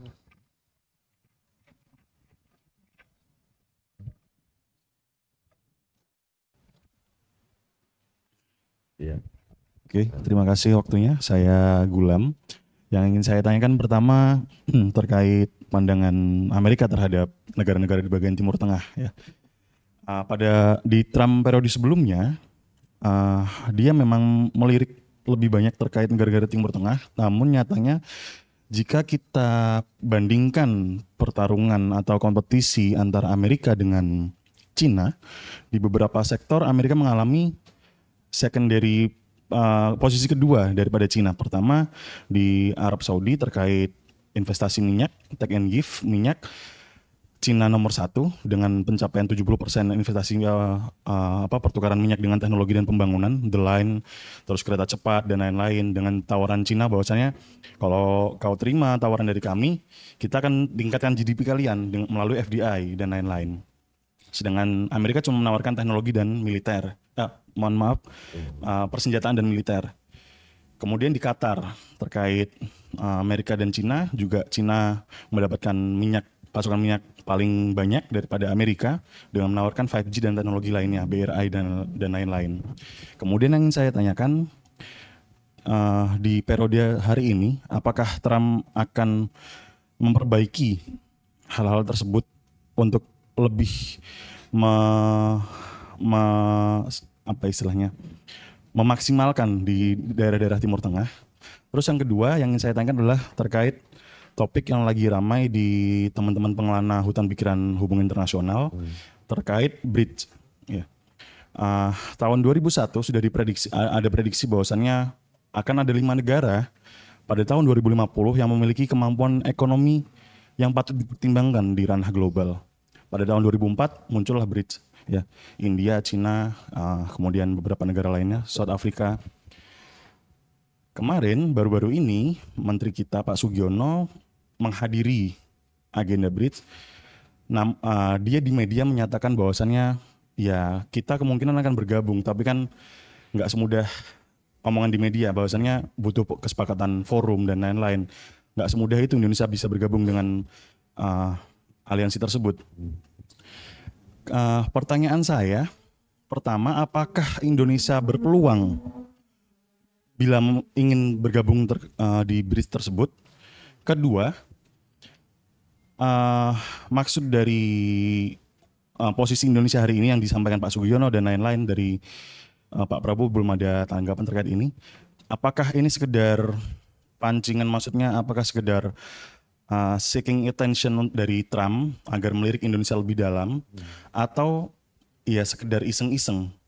Karena kalau dari posisi tema politik bilateral yang digunakan Indonesia kan nggak mau non blok, ya kan, dia non blok gitu, nggak mau blok dengan kanan kiri, ya gitu. Apakah kira-kira Indonesia akan bergabung dan apakah itu memungkinkan Indonesia bergabung dengan BRICS? Kedua, apakah ini sekedar menarik perhatian Trump agar lebih memperhatikan Indonesia antara bagaimana Amerika dengan Cina di Indonesia, atau ya memang ini jangkauan panjang untuk Indonesia investasi di ranah global dengan tawaran opini hari ini kan mata uang baru gitu ya untuk perdagangan. Terima kasih. Terima kasih Gulam Ahmad ya. Nah. Ini biar kelihatan kami dong. Oh. Kelihatan beliau nih. Ya, terima kasih atas kesempatannya. Perkenalkan, nama saya Sylvia. Kepemimpinan Trump yang cenderung mengabaikan isu perubahan iklim merupakan ancaman serius bagi Indonesia yang sangat rentan terhadap dampak negatifnya. Indonesia membutuhkan strategi yang kuat untuk melindungi lingkungan dan menghadapi tantangan perubahan iklim tanpa mengandalkan dukungan penuh dari Amerika Serikat. Mengingat komitmen Amerika Serikat terhadap isu lingkungan kemungkinan akan lemah di bawah kepemimpinan Trump, bagaimana Indonesia dapat mempertahankan bahkan memperkuat komitmennya dalam keberlanjutan lingkungan, dan strategi apa yang akan diadopsi untuk mengatasi potensi penurunan dukungan internasional dalam hal pendanaan dan teknologi hijau. Terima kasih. Iya, mudah-mudahan kita masih punya satu sesi lagi ya di sini ya. Silakan Bung Philip. Oh iya, Mas Haikal ya. Ada tulisan Huntington itu bagus sekali keluar setelah ya di masa-masa ada unipolar moment di Amerika, satu-satunya pemenang. Judulnya America the Lonely Superpower. Ya, dia superpower. Tapi ternyata menurut Huntington bahkan superpower perlu partner yang seimbang, dan itu yang nggak ada, dan itu sebenarnya dikhawatirkan oleh Huntington karena kemudian akan banyak yang bisa men-challenge kalau dia nggak punya partner. Dan Huntington ini memang sebagai political scientist cukup unik ya. Dulu Class of Civilization dikritik habis-habisan, tapi muncul gitu kayak self-fulfilling prophecy gitu. Makin sering dibicarakan dia benar-benar terjadi gitu. Tetapi saya kira ada poin-poin yang disampaikan Huntington itu seperti menemukan jalannya hari ini. Dan ada sisi lain sebetulnya di masa itu, selain orang-orang seperti Mearsheimer atau Huntington yang pandangannya lebih realis. Ada yang optimis sekali waktu itu, muncul kalau di teman-teman HI itu namanya democratic peace theory ya. Bahwa demokrasi itu nggak pernah perang dengan sesama demokrasi. Jadi makanya yang harus diperbesar adalah zona demokrasi. Harus banyak negara-negara demokrasi yang berkumpul. Nah inilah yang mereka banyak menjadi penasihatnya Bill Clinton. Aliran ini waktu itu memang masa-masa optimistik tadi, globalisasi, free trade, bikin APEC dan lain-lain gitu. Jadi kayak dividen, lagi bagi-bagi dividen habis Soviet bubar gitu, karena kapitalisme menang dan lain-lain gitu. Tapi ternyata hari ini democratic peace ini tidak, entah kenapa dia tidak laku. Padahal menurut saya secara teoretik dia valid. Memang nggak pernah demokrasi perang sama demokrasi. Yang perang tuh pasti antara demokrasi dengan non demokrasi atau non demokrasi dengan non demokrasi gitu. Masalahnya adalah kalau gitu menciptakan demokrasi harus ekspor demokrasi dong. Nah begitu dia diekspor terjadilah kerumitan-kerumitan ini gitu. Amerika mau menyingkirkan Saddam Hussein dan seterusnya gitu yang membuat justru lebih banyak masalah yang kemudian menjadi problem yang diwarisi oleh dari presiden ke presiden di Amerika menurut saya sejak tahun 2001. Yang kedua, mungkin juga masalah kita hari ini adalah kita menganggap hanya ada satu order di dunia ini. Satu order seluruh dunia diatur oleh satu order yang dipimpin oleh Amerika Serikat. Kalau kita tengok sejarah, zaman dulu sebelum Westphalia lah, itu banyak order. Ada ordernya Nusantara, ada ordernya yang di mana Asia Selatan. Jadi ada banyak world order yang semua hidup dengan sistemnya sendiri. Itu pernah ada buku menarik judulnya Before Westphalia. Ini yang nulis scholars dari Cambridge University, Asa Cole. Jadi dan ini banyak alirannya sekarang di studi hubungan internasional. Orang melihat sebelum Westphalia itu order dunia bagaimana? Rupanya ya itu. Banyak sekali sebetulnya order yang mereka tidak saling berusaha menguasai antara satu order dengan satu order yang lain. Masalah kan muncul ketika mulai terjadi kolonialisme. Tiba-tiba satu order yang namanya negara barat ini mengkolonisasi dengan satu karakter lah. Maka muncullah satu order yang jadi masalah. Harus ada yang ada di top yang harus mengatur semua dan itu nggak mungkin. Makanya kita lihat sekarang. Apakah kita akan kembali ke zaman dulu? Kalau Cina mungkin prefernya zaman dulu kan tributary aja. Dia nggak akan duduki, tapi kamu ya bayar pajak aja udah. Saya nggak akan atur-atur kamu. Kamu bisa hidup bebas, mau dagang sama siapa terserah. Tapi kamu menyatakan tunduk pada Cina, bayar pajak, lalu nggak diganggu. Kalau sekarang nggak begitu, kita nggak bayar misalnya ke Amerika, tetapi ada elemen lain yang yang bisa membuat kita ada dalam Western Order ini. Ada World Bank, ada IMF, dan seterusnya. Tapi ini perdebatan akademik sebetulnya ya. Tapi ada pada satu masa itu order itu banyak. Kemudian BRICS. Dulu waktu Pak Jokowi baru terpilih tahun 2014 juga ada kurang lebih kehebohan yang hampir serupa.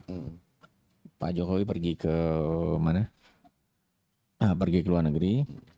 Di Amerika dia bilang Indonesia berniat gabung dengan TPP, Trans-Pacific Partnership. Kemudian dibubarkan Trump juga. Yang kemudian waktu itu masih Obama kan waktu dia, tapi begitu Trump terpilih itu dibubarkan. Tapi waktu Pak Jokowi baru terpilih juga ada traveling ke negara tetangga, negara lain Amerika. Dia bilang di forum, we intend to join TPP.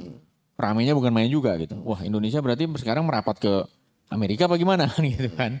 Nah sekarang Pak Prabowo ngomong, Pak Sugiono bicara hal yang, Indonesia sama sebetulnya bahasanya. Kita intend. Bukan berarti mau masuk atau minimal belum, karena itu pasti harus melalui proses tadi yang disampaikan Gulam, pertimbangan-pertimbangan. Tapi apapun itu, poinnya begini, Indonesia ini karakter kita dalam hal hubungan luar negeri dengan negara lain itu, yang pertama kita tahu, ya kita bereaksi adalah apa yang kita nggak mau. Jadi waktu TPP, orang langsung bereaksi, pokoknya kita nggak mau jatuh dalam ordernya Amerika kan kira-kira gitu. Langsung dikritik duluan. Sekarang juga sama, masuk BRICS, berarti sama Cina dong. Jadi kita langsung udah yang nggak mau dulu. Kalau istilahnya teman-teman di CSIS itu, kita lebih banyak masyarakat tuh memikirkan the cost of joining. Kalau join, costnya apa? Wah, dianggap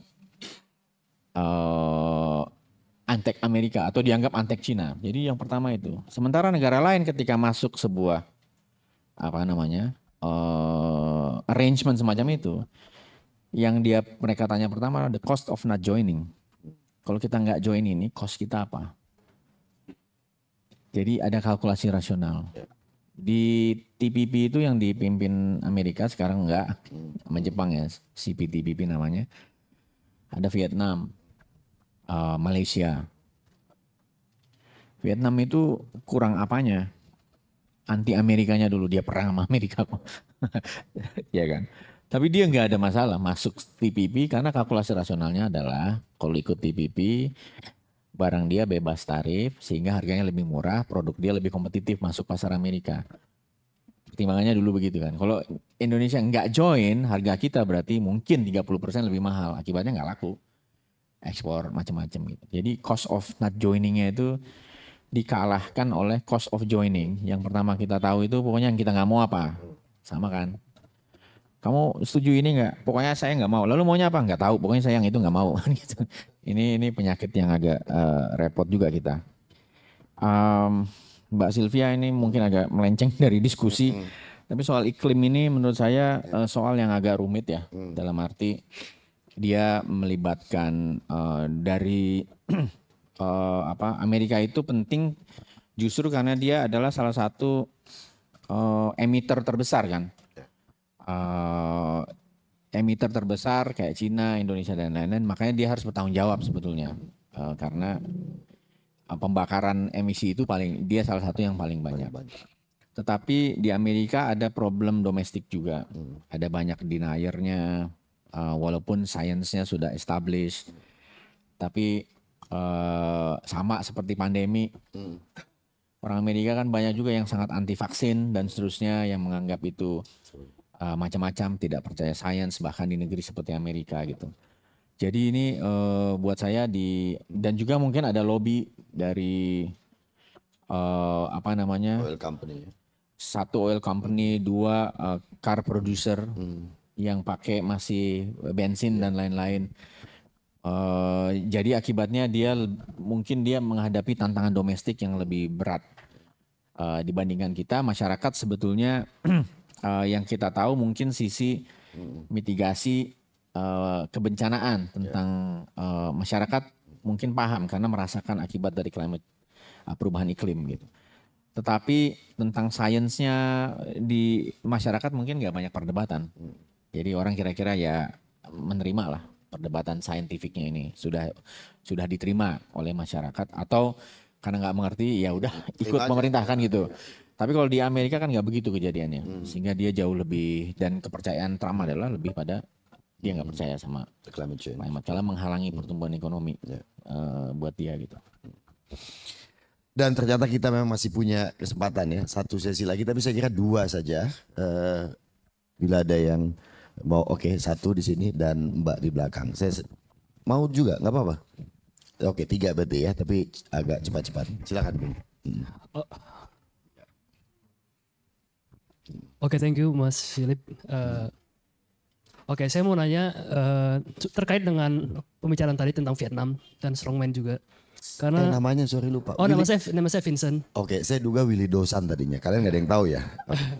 Silakan Vincent. Jadi saya mau nanya soal strongman tadi. Kalau kita lihat dari perspektif Indonesia ya, karena kita kan selalu memilih jalan ketiga. Dalam artian apakah Indonesia sekuler atau agama? Kita bilang kita Pancasila, jalan tengah terus. Apa liberal atau sosialis? Kita Pancasila, kita jalan tengah. Sama juga dengan politik luar negeri kita kan. Kita bilang bebas aktif, kita nggak mau didikte sama Amerika dan China. Bukankah perspektif bebas aktif tadi juga dilahirkan karena kita secara domestik ingin dilihat sebagai strongman juga gitu di publik. Kalau kita ini nggak mau dianggap bisa didikte sama Amerika maupun China. Dan kenapa sih kita nggak memilih aja gitu mana yang lebih beneficial buat kita? Karena kalau kita lihat Vietnam juga tadi kan dibahas ya. Vietnam betapa bencinya dulu sama Amerika, tapi karena kepentingan geopolitiknya dan konflik dia dengan China saat ini, mereka sangat merapat ke Amerika. Begitu juga dengan Singapura dulu, walaupun mereka selalu bilang mereka nggak di bawah keteknya Amerika, tapi di dalam perang dingin kan mereka sangat anti-com waktu itu. Nah, kenapa kita nggak memilih salah satu aja yang lebih beneficial buat kita daripada kita di tengah tapi tidak diuntungkan oleh siapapun? Kurang lebih begitu. Terima kasih Vincent. Selanjutnya silakan. Iya kamu. Ini juga kan? Oh enggak, oke. Silakan ke tengah. Ini dari Universitas Bung Karno, ya kan? Pas nih. Ganevo, ya kan? Perkenalkan, nama saya Anissa. Menurut Pak Philip, apakah Pak Prabowo merupakan strongman dan kenapa? Jika tidak, apakah stabilitas Indonesia saat ini dapat melahirkan pemimpin strongman? Karena tidak ada kemauan ekonomi, politik, hingga kekuatan politik teknokrat di Indonesia. Itu saja. Baik. Terima kasih Nisa. Satu lagi deh. Di sebelah sana ada nggak? Nggak kelihatan soalnya dari sini. Oh ini sorry silakan ya. You teriak kayak gitu loh. Silakan Alex Komang sebutin namanya dulu. Baik, nama saya Aldi. Ya jadi sebetulnya saya ragu-ragu mau menanyakan tapi ya. Ya nggak usah kalau gitu. Karena tadi nggak ada yang angkat tangan, Pak. Ya Mas, ya udah saya angkat tangan saja lah mengisi begitu kan. Ya ini terkait dengan apa namanya panel nasionalisme gitu ya, terkait dengan di tengah kondisi global yang juga sangat dinamis dan makin kompleks begitu dan juga terkait dengan demokrasi yang mengalami terus kemunduran atau deteriorate begitu. Dengan lahirnya kepemimpinan seperti Prabowo yang kita punya hari ini, begitu ya Pak Prabowo di Indonesia. Dan juga mungkin masih ada beberapa kepemimpinan strongman lainnya terkait dengan seperti di Turki mungkin. Di Turki yang dipimpin oleh Erdogan seperti itu. Yang mana itu juga lahir dari nasionalisme dan agama begitu ya.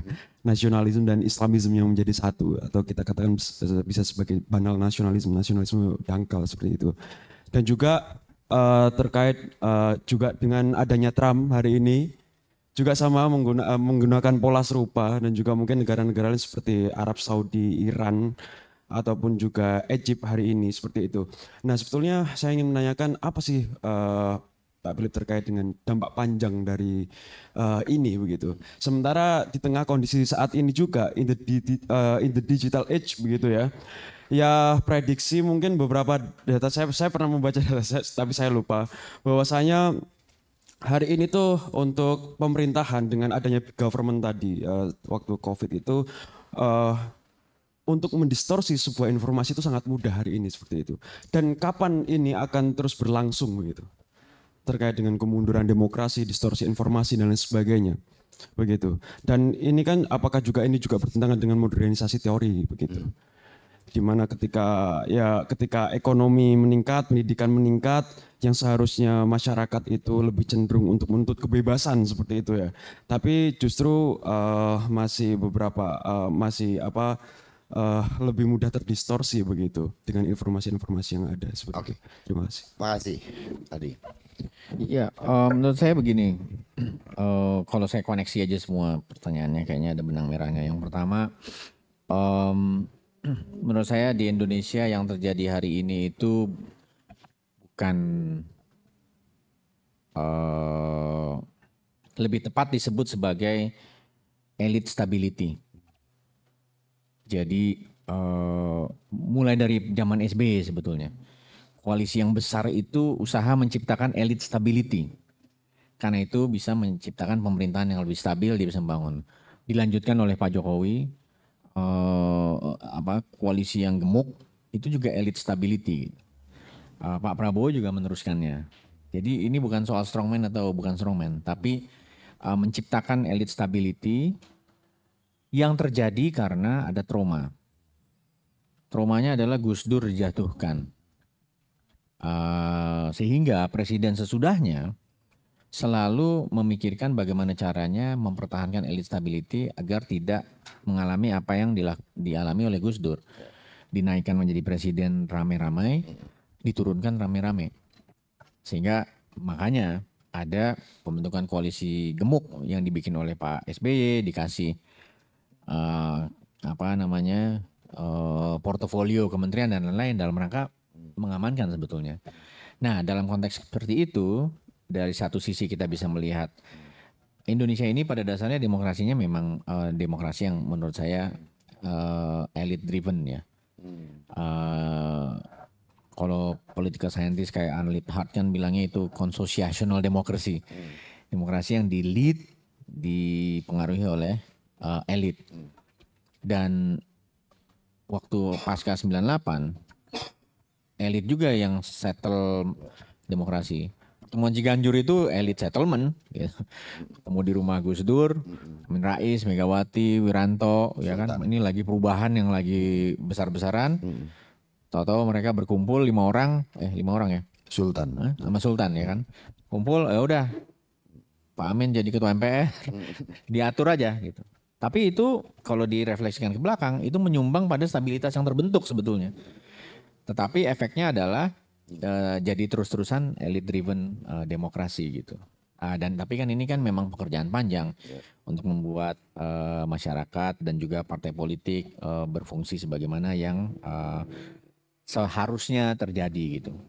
Jadi menurut saya dalam konteks hari ini buat Indonesia konteksnya bukan strongman atau non strongman, tapi lebih pada terbentuknya elite stability yang dalam masyarakat yang masih sekarang patriarkal itu sepertinya diterima aja sama masyarakat, kecuali ada patahan-patahan ya kan, kalau ada krisis moneter.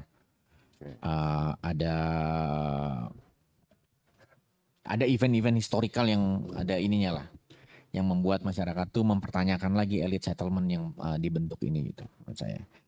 Nah untuk memilih, apakah kita memilih yang mana, Cina atau Amerika, menurut saya yang harus kita pilih adalah kepentingan nasional kita. Kalau kepentingan nasionalnya yang harus didahulukan bukan soal mau memilih Amerika atau Cina, bukan. Karena politik luar negeri bebas aktif itu waktu awal dirumuskan oleh Bung Hatta, menurut saya itu tulisan yang sangat cerdas. Saya sarankan itu kayaknya udah bisa di-download secara bebas ya di Foreign Affairs sudah yang tahun banyak 48. Dia merumuskan politik luar negeri bebas aktif karena dia khawatir pada konstelasi domestik Indonesia waktu itu.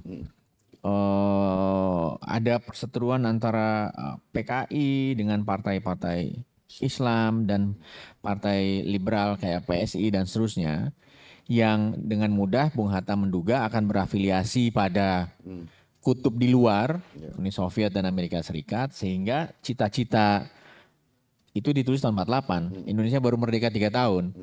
Jadi menurut Bung Hatta, kalau dalam 3 tahun ini kekuatan politik domestik loyalitasnya pada kekuatan di luar, maka itu akan mengancam kelangsungan republik yang masih muda itu, baru 3 tahun. Makanya menurut Bung Hatta, dia menurut saya itu cerdas sekali gitu. Jangan ikut salah satunya, dia bilang. Tetapi tujuannya adalah kepentingan nasionalnya, menciptakan stabilitas di dalam negeri.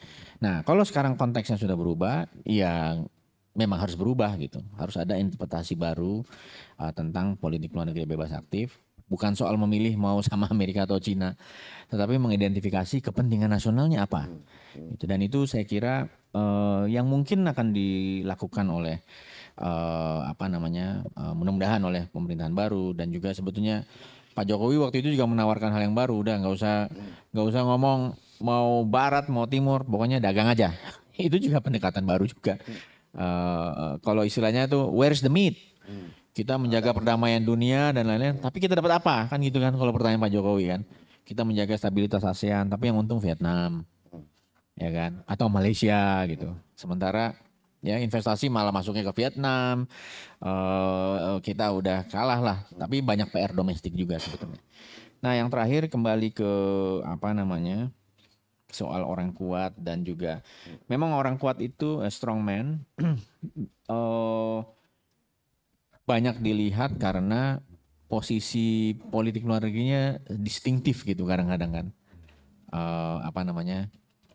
Kayak siapa, Chavez anti Amerika gitu. Atau dalam konteks yang lain orang kuat di negara para teolog kayak Iran juga anti Amerika gitu. Mudah-mudahan Indonesia nggak jadi begitu. Tidak anti A, tidak anti B harusnya menurut saya. Dan anti dua-duanya jangan juga, nanti kita nggak bisa apa-apain gitu. Tapi poin saya adalah bahwa pada akhirnya atau Putin gitu, dia anti Barat, tapi dia punya modalitas. Rusia itu sudah di embargo, kena sanksi udah bertahun-tahun. Itu daya tahan masyarakatnya luar biasa juga gitu. apa namanya? Karena itu popularitasnya tinggi di dalam negeri kan, karena dia bisa tahan. Tapi dalam konteks Indonesia menurut saya lain karena institusi demokrasi kita itu sudah ada, ya kan? Malam ini aja kita masih bisa diskusi enak. Kalau tahun dulu mana berani Mas Alif diskusi kayak begini di tempat terbuka di broadcast begini gitu. Sehingga kalau saya sih merasa berharap bahwa seberapapun mudanya institusi demokrasi yang kita baru bangun itu pasti akan ada derajat resiliensi tertentu lah. Bahkan yang juga di Amerika itu ada juga gitu resiliensi dari institusi demokrasi walaupun Trump itu sangat melemahkan gitu. Institusi demokrasi di Amerika yang mungkin efeknya kalau banyak tempat juga ya. Misalnya kalau dia menjadi inward looking mungkin budget yang akan dipotong pertama kali adalah budget bantuan luar negeri. Misalnya kan, banyak membantu program-program pembangunan di PBB. Mungkin, dan itu udah pernah dilakukan oleh Trump. Iuran Amerika ke PBB. Hari ini yang paling banyak membiayai peacekeeping operations Amerika. Ya kan banyak konflik nih, banyak peacekeeping operation yang dikirim nih tentara PBB itu, emang itu kan duitnya banyak dari Amerika juga gitu. Nah yang kayak gitu-gitu mungkin dia akan potong tuh, karena bagian dari pikiran dia untuk apa kita mengurusi negara lain yang nggak bisa mengurus dirinya sendiri, kira-kira logikanya, dan itu masuk di elektorat Amerika. Kalau kita perspektif dari luar, wah nggak bisa begitu, kamu juga ikut menyebabkan berbagai konflik kan gitu kan. Tetapi dalam konteks elektoral itu sangat appealing dan mungkin efeknya panjang.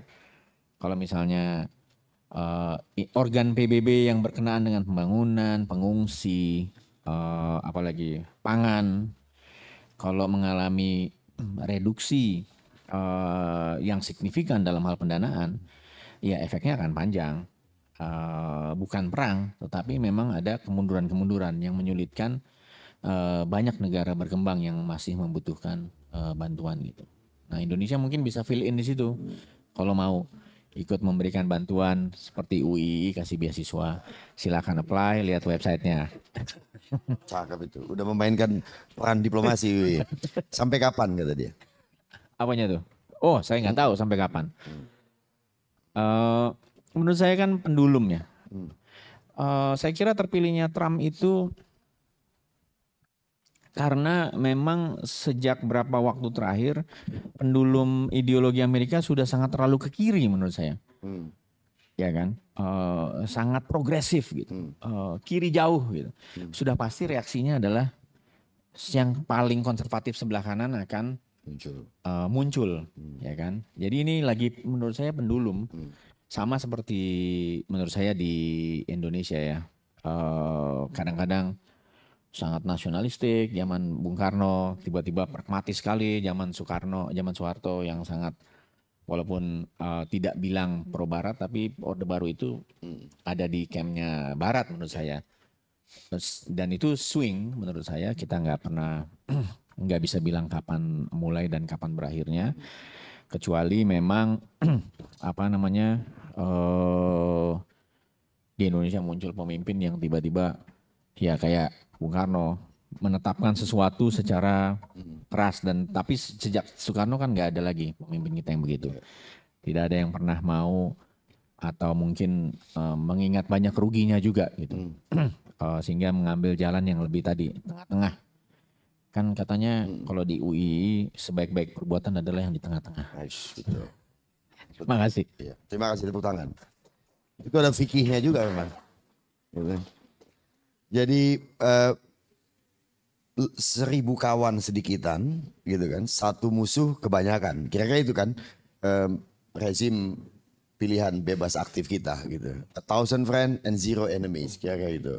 Jadi itu dirumuskan oleh orang Betawi, diinggriskan oleh Menlu, kira-kira gitu. Tetapi stabilitas yang menjadi sebagian atau salah satu kata kunci diskusi kita malam ini, itu kelihatannya yang terus-menerus akan sudah kita dengar dan akan kita dengar di beberapa tempat, kemudian dia seringkali berubah menjadi kata harmoni. Tapi sesungguhnya yang ingin dijaga adalah stabilitas tadi. Barangkali dia bisa muncul dari ketegangan, tetapi situasi pasca perang dingin ketegangannya berbeda. Sehingga Indonesia dengan begitu harus pandai-pandai lah memainkan peran. Sampai dengan malam ini saya kira apa yang tadi disampaikan Bung Philip adalah bahwa Indonesia masih menempatkan dirinya pada situasi atau posisi-posisi yang dilatar belakangi oleh bagaimana menjaga kepentingan nasional. Apakah berhasil atau tidak itu memang tergantung kemudian pada pilihan-pilihan elit politik kita sendiri, pada pilihan-pilihan pemimpin kita sendiri. Kadang-kadang default kita seperti disebutkan tadi adalah yang penting enggak aja dulu. Gitu. Ya. Kadang-kadang sikap itu punya keuntungan gitu, menyelamatkan kita ya lebih banyak enggaknya gitu. Karena kalau ditawarin AB menjawab enggak kan mesti punya pilihan juga, lalu yang kamu mau apa. Tapi kalau kita seringkali yang enggak aja dulu gitu. Jadi tapi ya itu betapapun itu jangan-jangan itu bergaining juga gitu. Tawar menawar mungkin gitu juga. Yang perlu kita wanti adalah bahwa apakah sikap-sikap demikian enggak dulu aja atau kemudian kita enggak tahu sebetulnya apa yang mau kita lakukan, itu bisa membuat kita punya waktu untuk menyusun sikap dan merumuskan strategi. 1-2 negara kadang-kadang jatuh karena pemimpinnya enggak tahu apa-apa. Kira-kira gitu kan ya, Bung Riki ya, kalau mengutip juga dari pemikir yang sempat Anda baca itu. Saya kira itu dulu teman-teman, terima kasih. Sebelum saya mengumumkan siapa yang dapat buku malam ini, beri aplaus dulu untuk Bung Philip. Oke, ada 4 buku nih. Saya akan memberikan 1, nanti Bung Philip memilih juga siapa dari 9 penanya tadi. Satu-satu juga gitu, dan saya nggak mau ngasih ke Adi. Adi mana? Tadi duduk situ udah pergi. Oke, saya nggak mau ngasih ke dia, tapi saya akan minta Adi untuk memilih siapa penanya yang akan dia berikan bukunya. 1 buku dulu saya akan kasih kepada Cecilia. Segini dong, mana dia? Betul ya namanya Cecilia kan? Climate Change tadi. Cecil kan namanya? Tepuk tangan. Sylvia. Iya, itu Sylvia nama panggilan, nama panjangnya Cecilia. Terima kasih, selamat. Oke, silakan Bung Philip memilih dari beberapa penanya tadi. Jangan Adi, jangan Aldi juga, karena dia peragu orangnya, nggak usah dikasih. Ini mungkin buat Pak Willy Dozan. Oke, silakan. Vincent. Vincent. Lu nggak tahu Willy Dozan?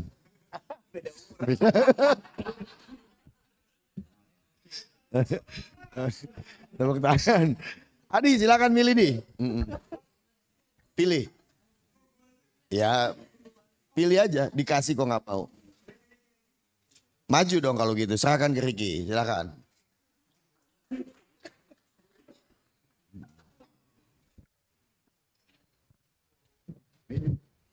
Istrinya Willy Dozan siapa namanya? Betaria Sonata. Apa? Belum sini dong biar difoto gitu di ada seremoni di sana, fotonya di sana di tuh kameranya. Oke, nah 1 buku lagi produser kita yang milih, Cisa Satwika. Pilih ke siapa Cis? Silakan.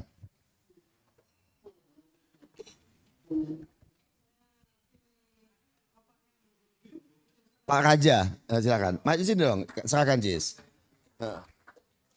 Ini ada apa nih kok Raja yang dipilih? Karena saya adalah ratunya.